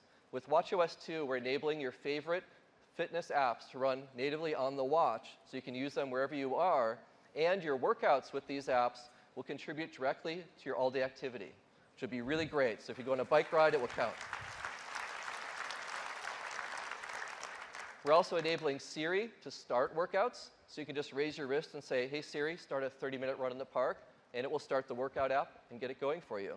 You can also do things like, say, go for a 300-calorie bike ride, or go for a 5-mile run, and it will just start the workout without you having to touch the watch at all. And when you achieve something, there's some beautiful new achievements that you'll see that look like this. They spin right in, they're beautiful, you can play with them in 3D on your watch, and they're engraved on the back now with your name. And you can share these with people over messages or Facebook or Twitter. Really cool health and fitness. With Apple Pay, you saw some of the great new support we're bringing for store cards and rewards cards. We're supporting that in the watch, so you can select a store card and use it right in your watch at a merchant terminal just by waving it in front of the store stand there. And then with a wallet coming to watch, all of your rewards cards will be right there. And you can also use those right from your watch as you're doing purchases. With transit, we're supporting, of course, the mass transit capabilities and maps now. So you'll be able to see the transit lines on your wrist. You can actually see the departure times for different stations you're near. And when you're navigating, you'll get step-by-step directions about getting through the different mass transit that you use. With Siri, we're continuing to add new domains for Siri. In watchOS 2, we're enabling Siri to get you mass transit directions, like bus directions to the ferry building, which will look like this, and you can just start navigating. Or you can control things in your home with Siri. So you can say things like, hey Siri, set the dinner scene, and it will talk to any HomeKit-enabled devices in your house and set the lights just how you want them. Is that cool? It's gonna be great. Another great thing is you can actually ask for any of the glances you have. So you can say, hey Siri, show me the Instagram glance, and it will show up right in your watch face. And this could be a glance you don't even have currently selected. It's a great way to show information from third-party apps right there in Siri. So those are just some of the highlights of what's coming in watchOS 2. We think it's going to be a really, really great update to the watch. Now that's not all. We also, of course, focused on what we can do for developers. And already, out of the gate on day one, you could build apps for Apple Watch using something called WatchKit. And that has enabled over many thousands of apps now to be created for Apple Watch. And these apps today function by relying on your phone. So you might have, for example, an app on your watch, and the user interface runs on your phone, and the user interface is on your watch, but all the logic for your app today runs on your phone. Well, with native apps, you'll be able to actually move that logic to the watch, so both the UI and the logic are there, all run locally, performance will be great, responsiveness will be great, It's going to be a great new frontier for apps on Apple Watch with native app support.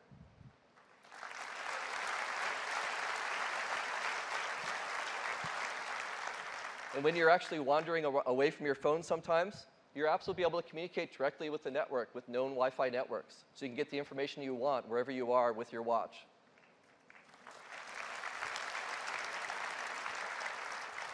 So we heard from you as we were working on native apps, a lot of feature requests of things you'd like to do on the watch. These are a bunch of the things that we've heard. So we've been listening to that, and let's go through some of the things that will be possible now in watchOS 2. You can see how we did on this. So one of the things we heard was really want to access the microphone on the watch. So yes, in watchOS 2, you can access the microphone right on the watch and bring that audio right into your app. We also heard you wanted to play audio out of the speaker. You can do that. watchOS 2 with native apps, you can play back through the watch speaker, or you can play audio to a Bluetooth headset or speaker connected, both short form and long form audio. Video, we know you want to play video. You can play back short form video right on the watch face. It looks beautiful on the watch display. Access to HealthKit.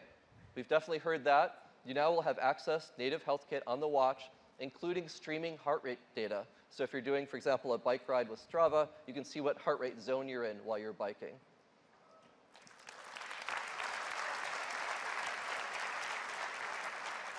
HomeKit is natively on the watch, so you'll be able to actually talk to your HomeKit devices from your watch and control them. We think this is going to be a great future for control right from your wrist.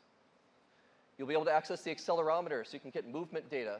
So, for example, from the Ping Golf app here, you can check out your golf swing tempo as you're swinging the golf club with your watch on.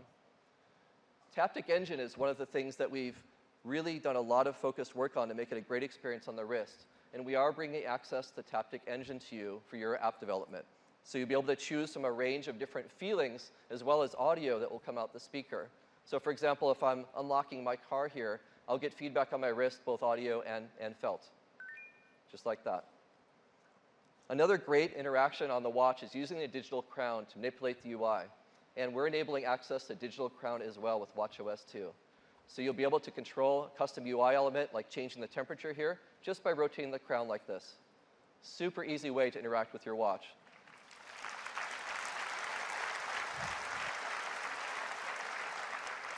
So we've done a great job bringing a lot of access to the watch now with native apps. And I'd like to show you a demo now of some examples.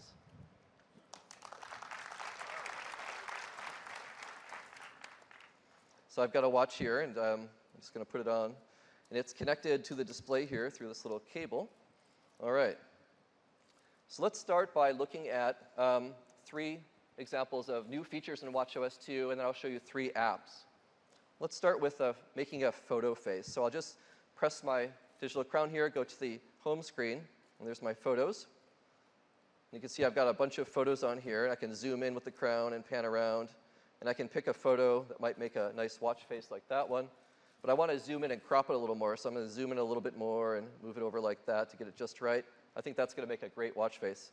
So I just force touch, choose Create Watch Face, and there you go, a beautiful new watch face.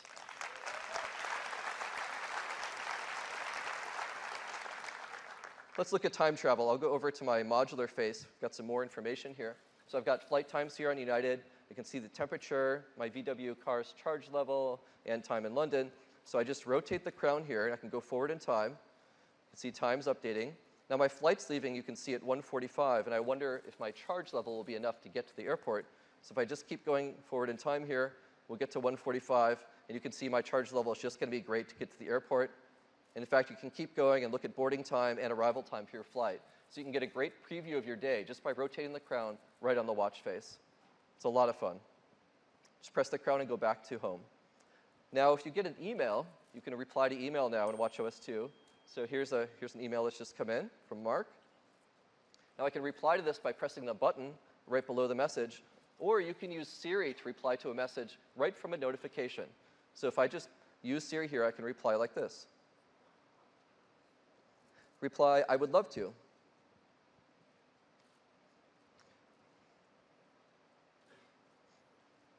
So Siri is making the message there.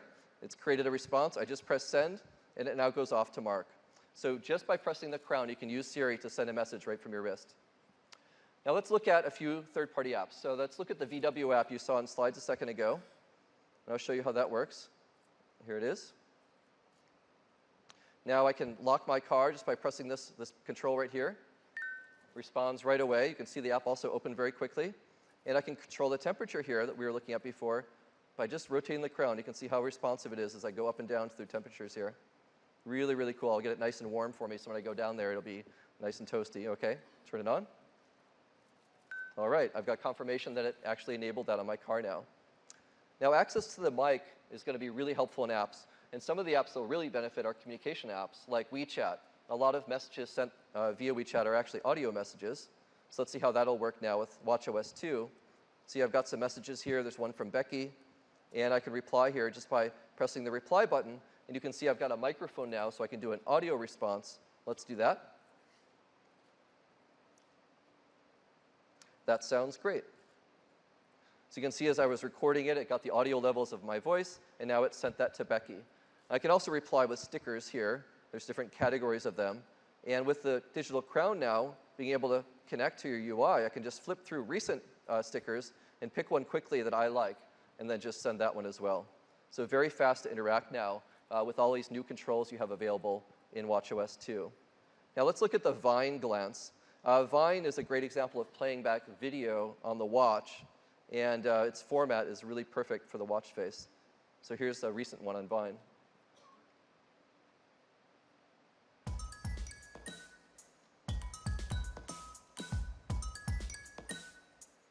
So that's video playing back right on the watch face. So those are just some examples of what you could do now with watchOS 2, and I'm super excited to see what all of you guys do with all this stuff.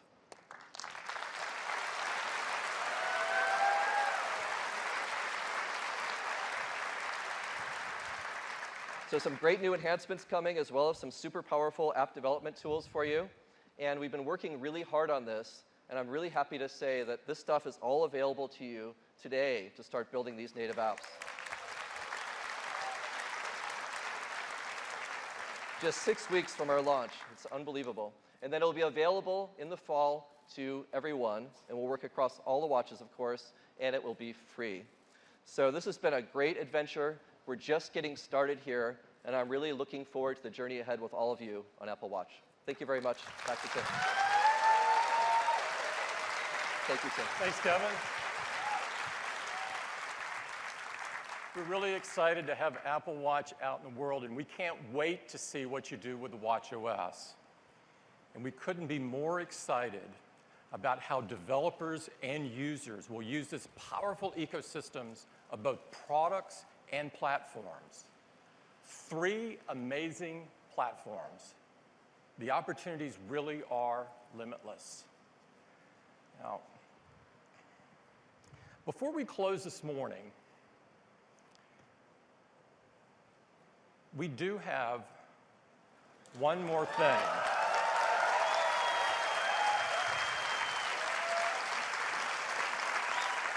I'd like to tell you about something that we've been working really hard on and something we are super excited about. You know, we love music. And music is such an important part of our lives and our culture.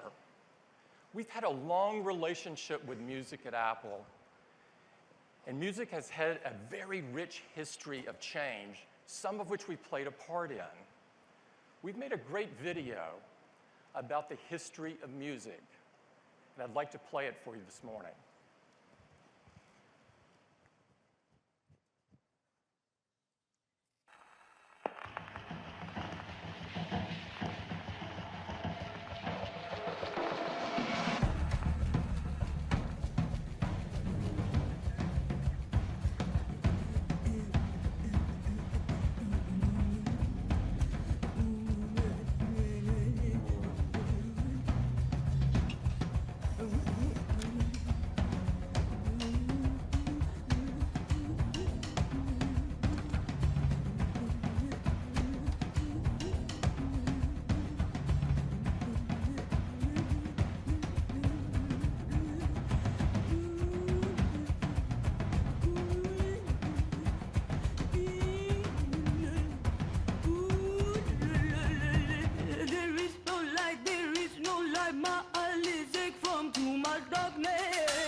Today we're announcing Apple Music, the next chapter in music, and I know you are going to love it.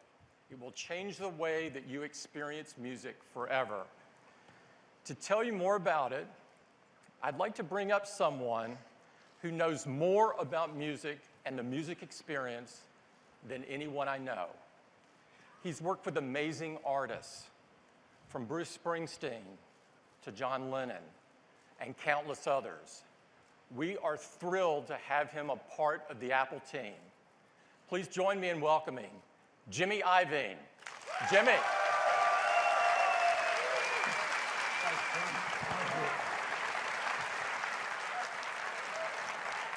Thanks, Tim. Wow, it's really an honor to be here. I'm here because in 2003, the record industry was a ball of confusion. We had Napster, we had LimeWire, we had BitTorrent, this giant invader from the north, technology. I'm looking at my guys saying, well, what do we do with this? So I go up to Apple and I see Steve Jobs and Eddie Q, and they showed me something brilliant and groundbreaking, a simple, elegant way to buy music online, iTunes. I'm like, wow, the ads are real. These guys really do think different. So they could help move culture the same way that art moves culture. Technology and art can work together, at least at Apple. So now, 2015, music industry is a fragmented mess. If you want to stream music, you can go over here. If you want to stream some video, you can check some of these places out. If you want to follow some artist, there's more confusion for that. So I reached out to Tim Cook and Eddie Q, and I said, guys, can we build a bigger and better ecosystem with the elegance and simplicity that only Apple can do? One complete thought around music. And from that, I'm standing here today so proud of everyone that's worked so hard. And I'm going to introduce you to Apple Music.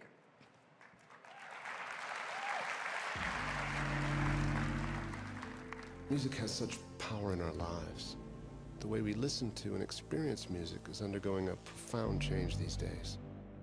To have access to nearly all the music in the world at our fingertips and in our pockets is remarkable.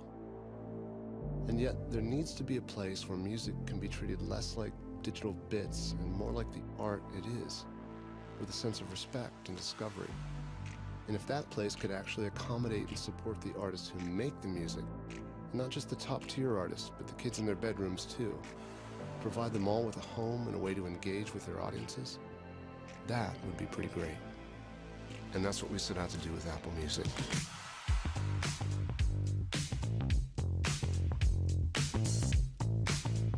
On Apple Music, all the ways you love music can now live together.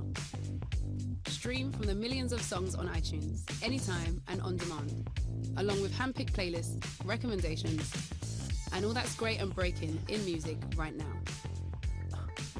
And broadcasting every day is Apple's first 24/7 worldwide radio station. Live in over 100 countries, Beats One is anchored by Zane Lowe in LA. Beats One, worldwide, always on. Ebro Darden in New York. New York City, worldwide, this is Beats One. And me, Julie Adenuga, out of London. We cannot wait to play you guys some music we've got lined up. Some world exclusives. And at the heart of Apple Music, there's Connect, where artists can share with fans like never before. Songs, remixes, demos, mixtapes, photos, videos, lyrics, sound bites. Really any way an artist chooses to express themselves. For fans, we've tried to create a complete experience by combining the catalog of the world's music with the music that's not in that catalog yet, direct from the artist to you, and the shared experience of Beats One. For artists, we've built an ecosystem we hope can start to provide the tools to grow, nurture, and sustain careers. One place, one complete thought around music.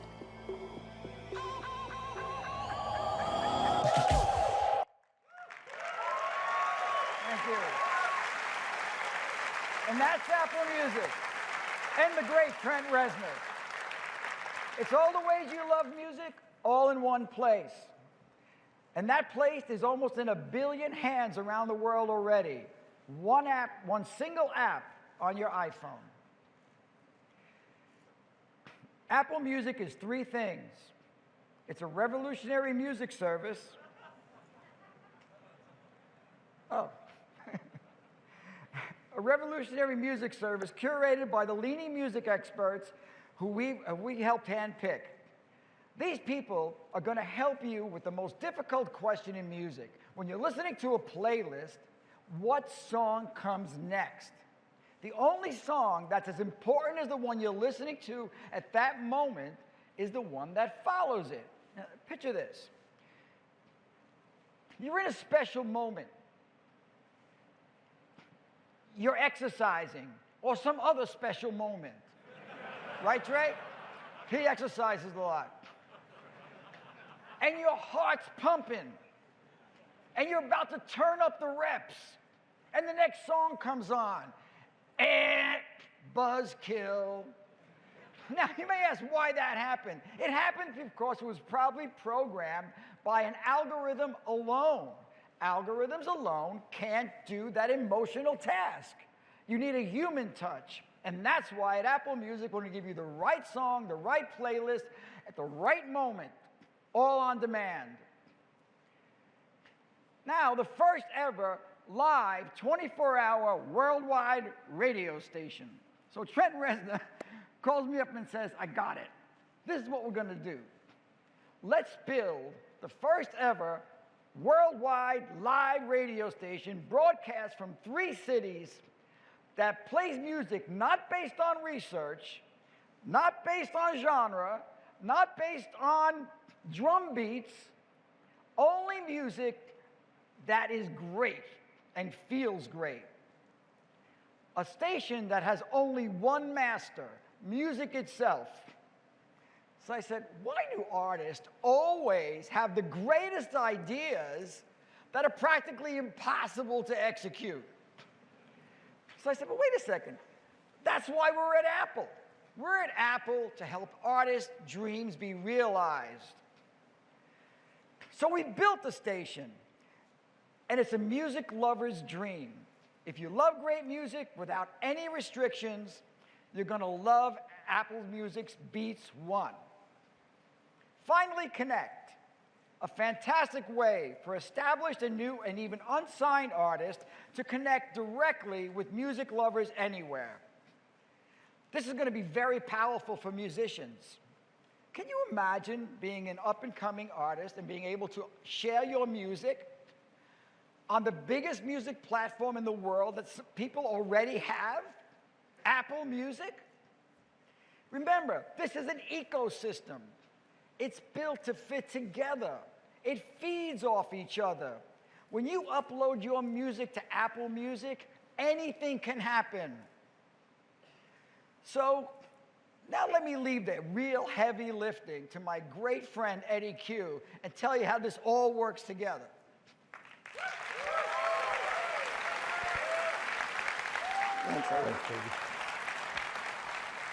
Thank you, Jimmy. It's great to be here this morning with you.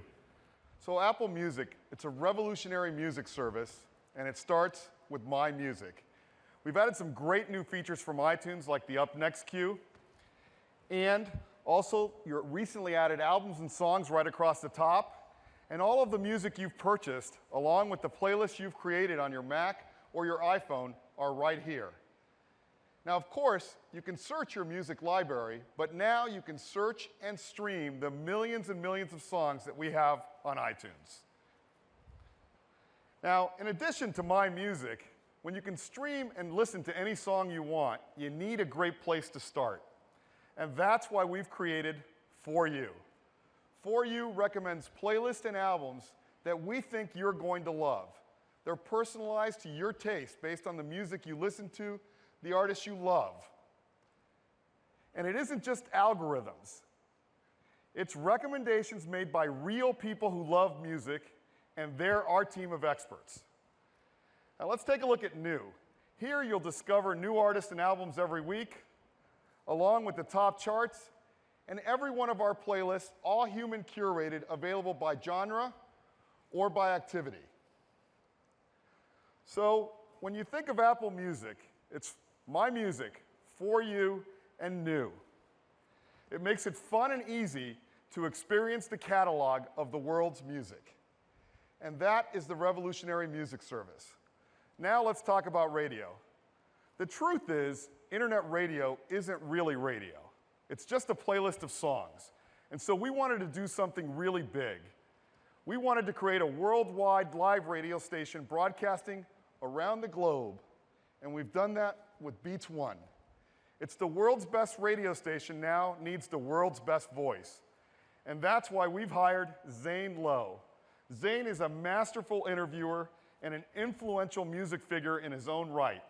And to tell you more about it, here is Zane. I'm a music fan. I play records.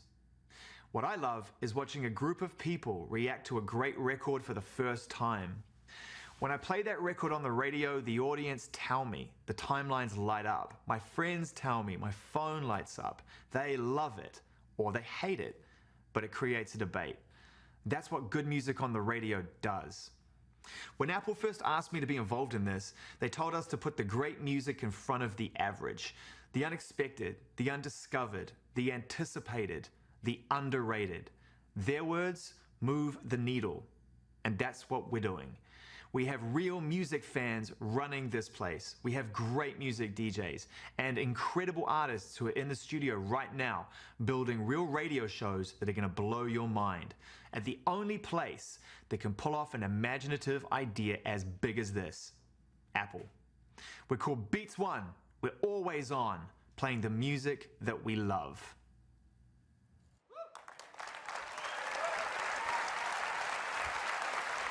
So, Beats One, it's worldwide, it is live, it is broadcasting 24/7, and it is coming from New York, LA, and London.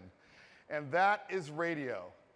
Next, we wanted to find a way to bring fans closer to the artists they love, and we call it Connect. Now, it's a place where artists are free to upload their music, their videos, their photos, all directly to a fan. Let's take Pharrell, a favorite musician and songwriter of mine.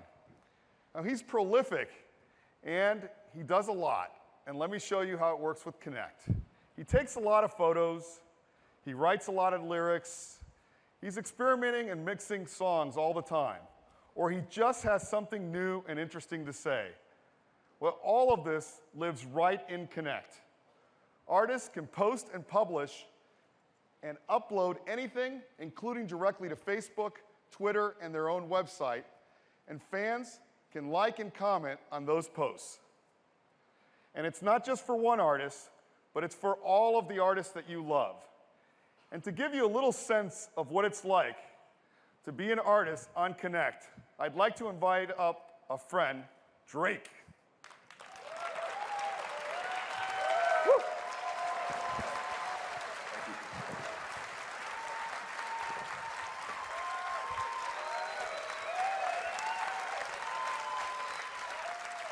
Thank you.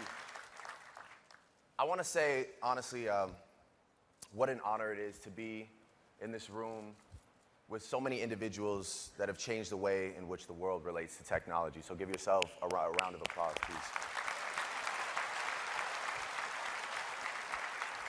For example, I bought this vintage Apple employee's jacket using a tool known in the rap world as the internet. It's going to be huge this year. It's out of this world. He's excited. He knows about it, that guy right there.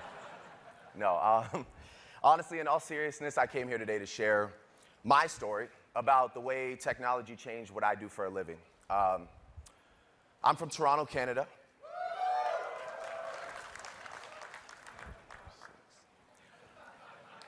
And you know, as a kid growing up, I always wondered if my city or even my country would have somebody break into the global music scene as a true superstar. You know, the dream seemed unattainable at the time. I mean, even myself, I tried to do it the traditional way, you know, the towering New York label buildings, the lobby, littered with other people's accomplishments, it's improbable to think that every talented artist is going to get a shot to have their vision validated. And then that's when the game changed. And we had to change it. Myself and my team brought our vision and our music directly to the people. And that was kind of the first time that we really got noticed. The dream of being a new artist like myself 5 years ago and connecting directly with an audience has never been more close and reachable than right now. See, now we encourage you to spend the time on your body of work. Spend the time on your craft. Assemble the right body of work. And instead of having to post your stuff on all these different and sometimes confusing places, it all lives in one very simple, very easy place, and that is Connect. It's right from where you are, in your city, in front of your computer. And this approach is how we broke in 2008, and it has been perfected and simplified, of course, by the great people at Apple. So, you know, as I'm working tirelessly on this next album, this comes at the perfect time for me. Given the great success of my last mixtape that went directly to iTunes, this really, I can't wait to incorporate Apple Music and especially Connect into what I'm doing next. I'm really excited about what I'm working on. And as an artist, I can say, for all those kids sitting at home, it's truly amazing to be part of something that I believe in. And this is something that simplifies everything for the modern musician like myself and the modern music consumer like you. So I hope you enjoy Apple Music. I hope you enjoy Connect. My name is Drake, and thank you for your time. Appreciate it.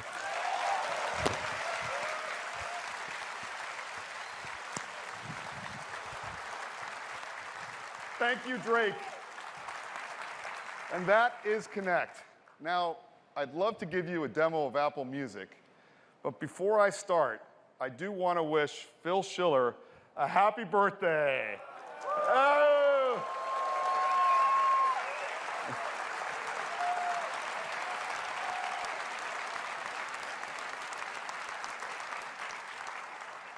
So, let's go ahead and launch our new music app. You'll notice right away it's got a brand new UI, much simpler to use. Your recently added albums and songs right across the top. Let's play this new song from Spoon I added.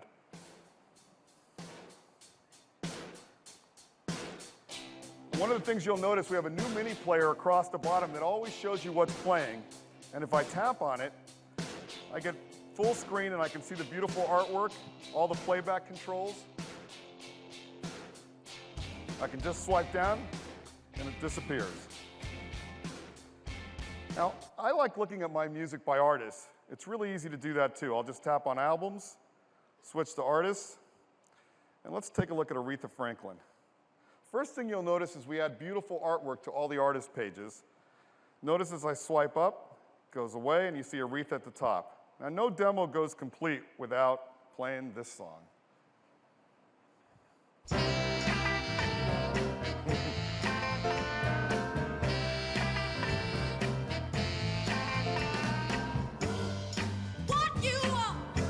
Now, you not only get all of your Aretha Franklin songs in your music library, but you can also tap on all, and now you can see all of the songs on Apple Music, including the latest release, what the top song is, what the top album is. Now, it is hard to stop this song, but I want to keep going. Now, let's go back to my library, and let's take a look at my playlist. Now, despite the game last night, I'm getting ready for tomorrow night, and I've already started creating my playlist. One of the first things you'll notice is we can add your own artwork to your playlist. And I'm going to be doing this tonight, getting the Warriors ready. But let's go back. It is karaoke night. And these are some of the songs that our team has to look forward to tonight. And let's go ahead and play that. Just imagine.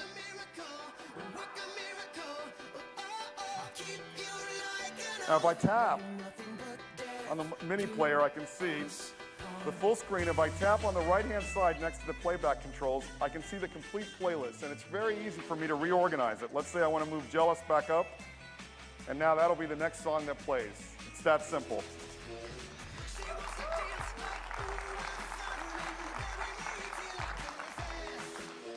Now that's great. The first time we go to For You, we want to find out a little bit about your musical taste. And so we're going to ask you what genres you like. I'm a big fan of rock, pop, hip hop, and alternative. And now it'll ask me for some of artists that I like. Well, I love Bruce Springsteen, so I'm going to tap twice. I like Lorde, like Alabama Shakes. And now we're going to take all of this information you provided along with all of your playlist and the songs that you purchased on iTunes, and we're going to make recommendations just for you. So here's one inspired by Bruce Springsteen. Here's one called Bring the Big Rock. Let's play that. That's a great Foo Fighters song. I can just tap and see the rest of the songs. Definitely going to like this playlist.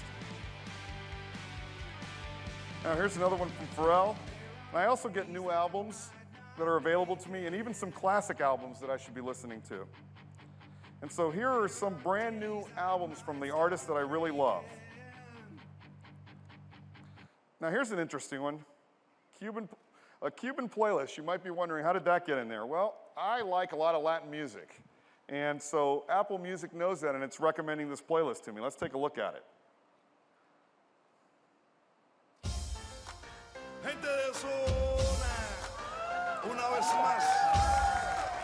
Definitely gets my Cuban blood going.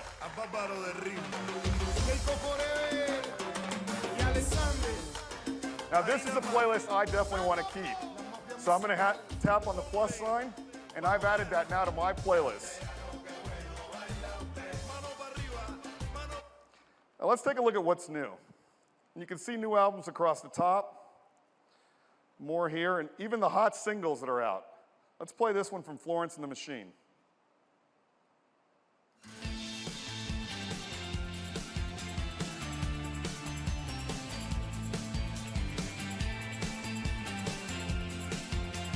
I can keep scrolling and see some recent releases.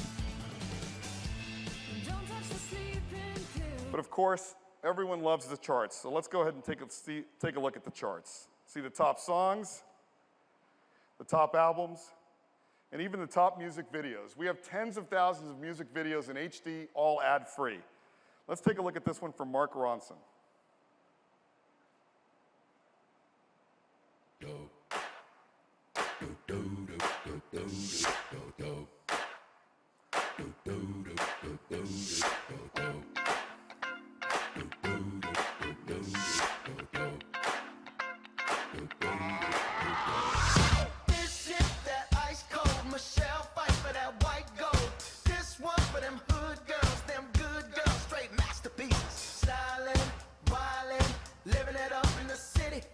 I got to work on some of those moves for next year. Now, sometimes you just want to sit back and let someone else be your DJ. And so let's go to radio. And to give you a little taste of what Beats One is going to sound like.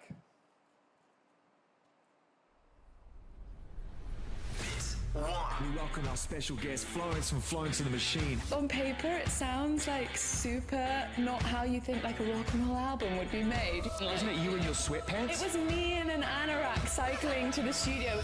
Beats One. We're looking for the most exciting music and the people that love it in all corners of the globe. Broadcasting to 100 countries, that shared experience just got so much bigger. Worldwide. Always on. LA. New York City. London. So that's really awesome. Now let's take a look at Connect and see what some of my favorite artists are up to. So here's Pharrell, some behind-the-scenes footage. Here's Chris Cornell. This is an interesting one. He's actually posted lyrics of a new song that's coming out before, obviously, he's even recorded it. Here's Bastille. They're working on their next album. Let's see what they have to say. Mark is just through here, and we're working on a song called Blame, which some of you might have heard at festivals or gigs before, but we're really excited to have finally recorded it. It's a song about gangsters, and yeah, this is the riff, which we're really happy with it. We think it's sounding great.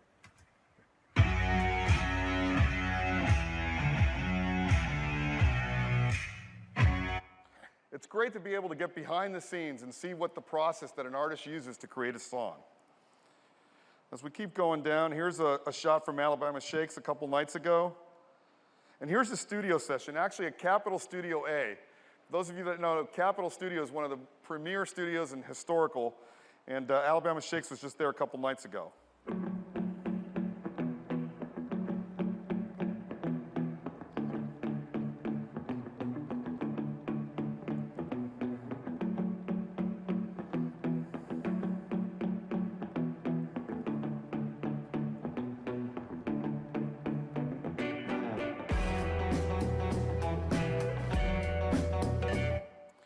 Again, be able to see things you've never been able to hear or see. Lauren Kramer, you probably have never heard of him. He's an unsigned artist. I just started following him. He's actually posted a new song right up on Connect, and I'd love to play it now. It's the first time anyone's heard it.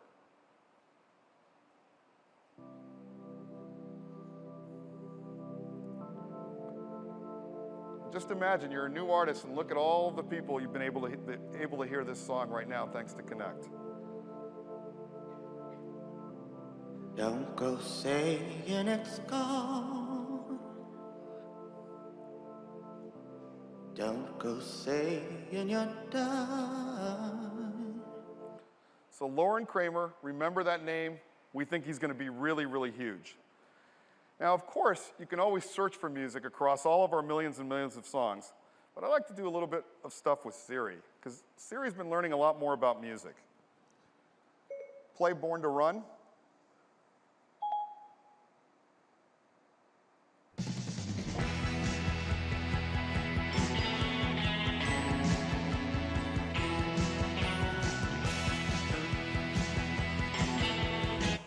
It's one of my favorite songs of all time, but let's get a little more specific. Play the top 10 songs in alternative.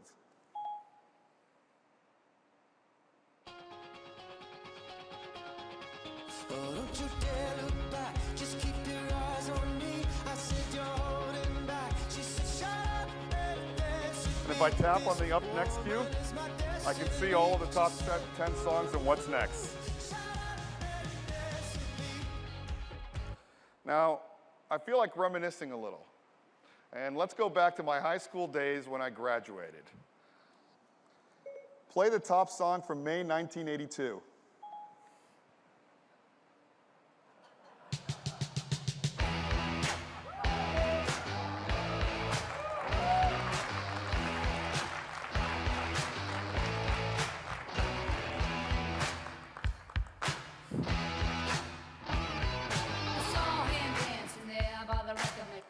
Now, that brings back some memories, but we'll leave that for another time. Now, have you ever gone to a movie and you love the soundtrack or the song that was on there, but you don't know the name, or you've forgotten about it later? Well, it's really easy with Siri. Play the song from Selma.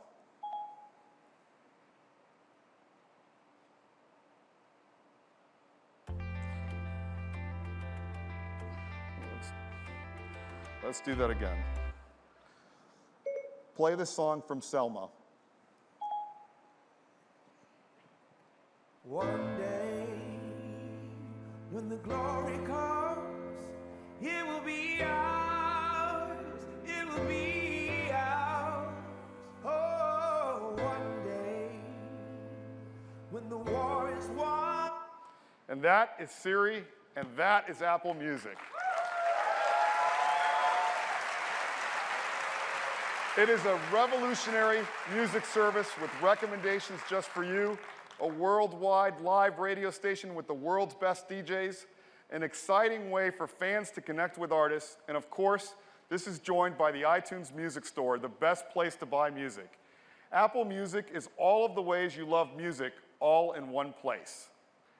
And we're launching in over 100 countries later this month with iOS 8.4 for your iPhone, iPod Touch, and iPad, as well as a new version of iTunes for the Mac, a new version of iTunes for Windows, and Android is coming this fall. Now, Apple Music will be just $9.99 a month, the cost of an album. And we want everyone to try it, and so we're making the first 3 months free.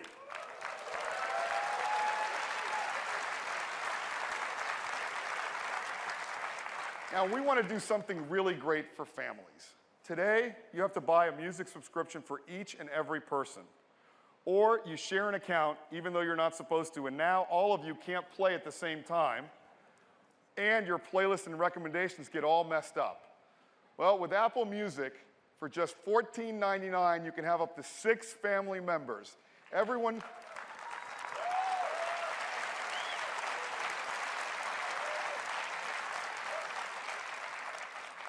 gets their own account, their own library, their own recommendations. It's an incredible value. And that is Apple Music. Thank you. Turn it back to Tim. Thanks, Eddie. Isn't that amazing? We really love Apple Music, and we hope that you do too. And we're so excited about it, and with all the countries we're rolling out to, we made a great ad to tell the world about it. And I'd love to run it for you now. This is Zane Lowell Beats One. We got the whole world locked in for this one. Brand new Pharrell. Hold on. Don't let me go. You care what they see. You care what they know. Your first name is free. Last name is down.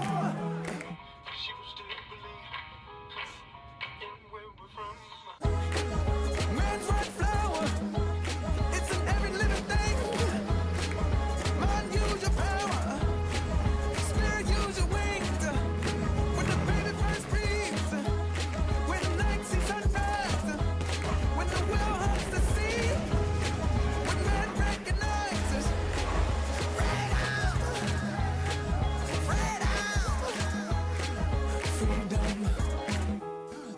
Freedom.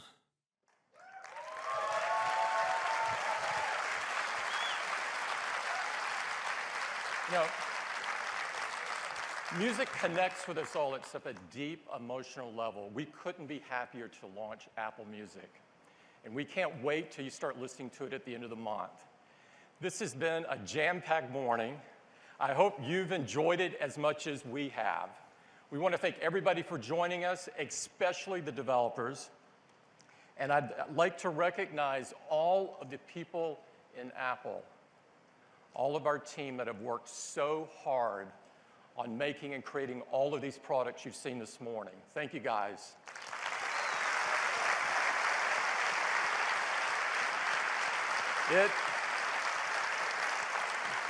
It is an incredible privilege of a lifetime to work with them. Now, I've got one last thing. Before we go, it's only fitting to celebrate the launch of Apple Music with an incredible music performance by one of the hottest new artists in music today. And it's not only a hot new artist, but he's going to do a worldwide premiere of his newest song this morning. Please give it up for The Weeknd.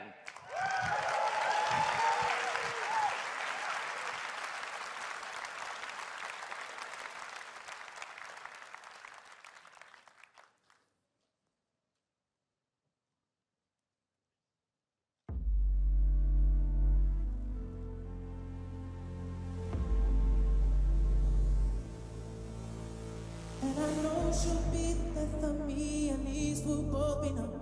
And she'll always get the best of me, the worst is yet to come.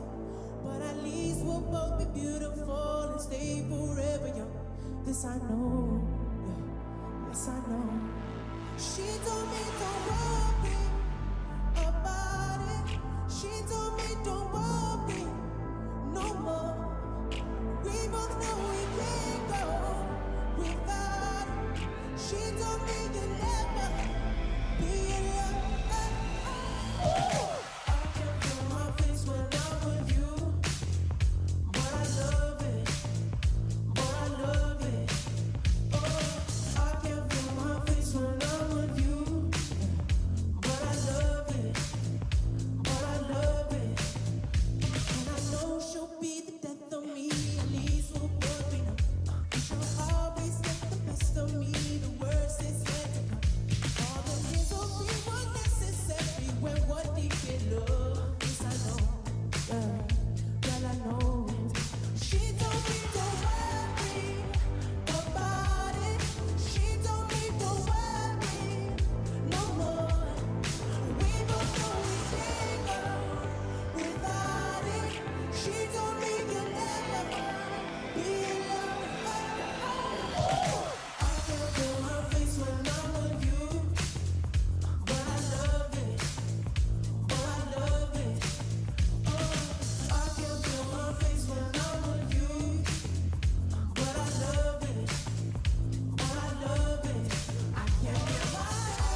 The Weeknd.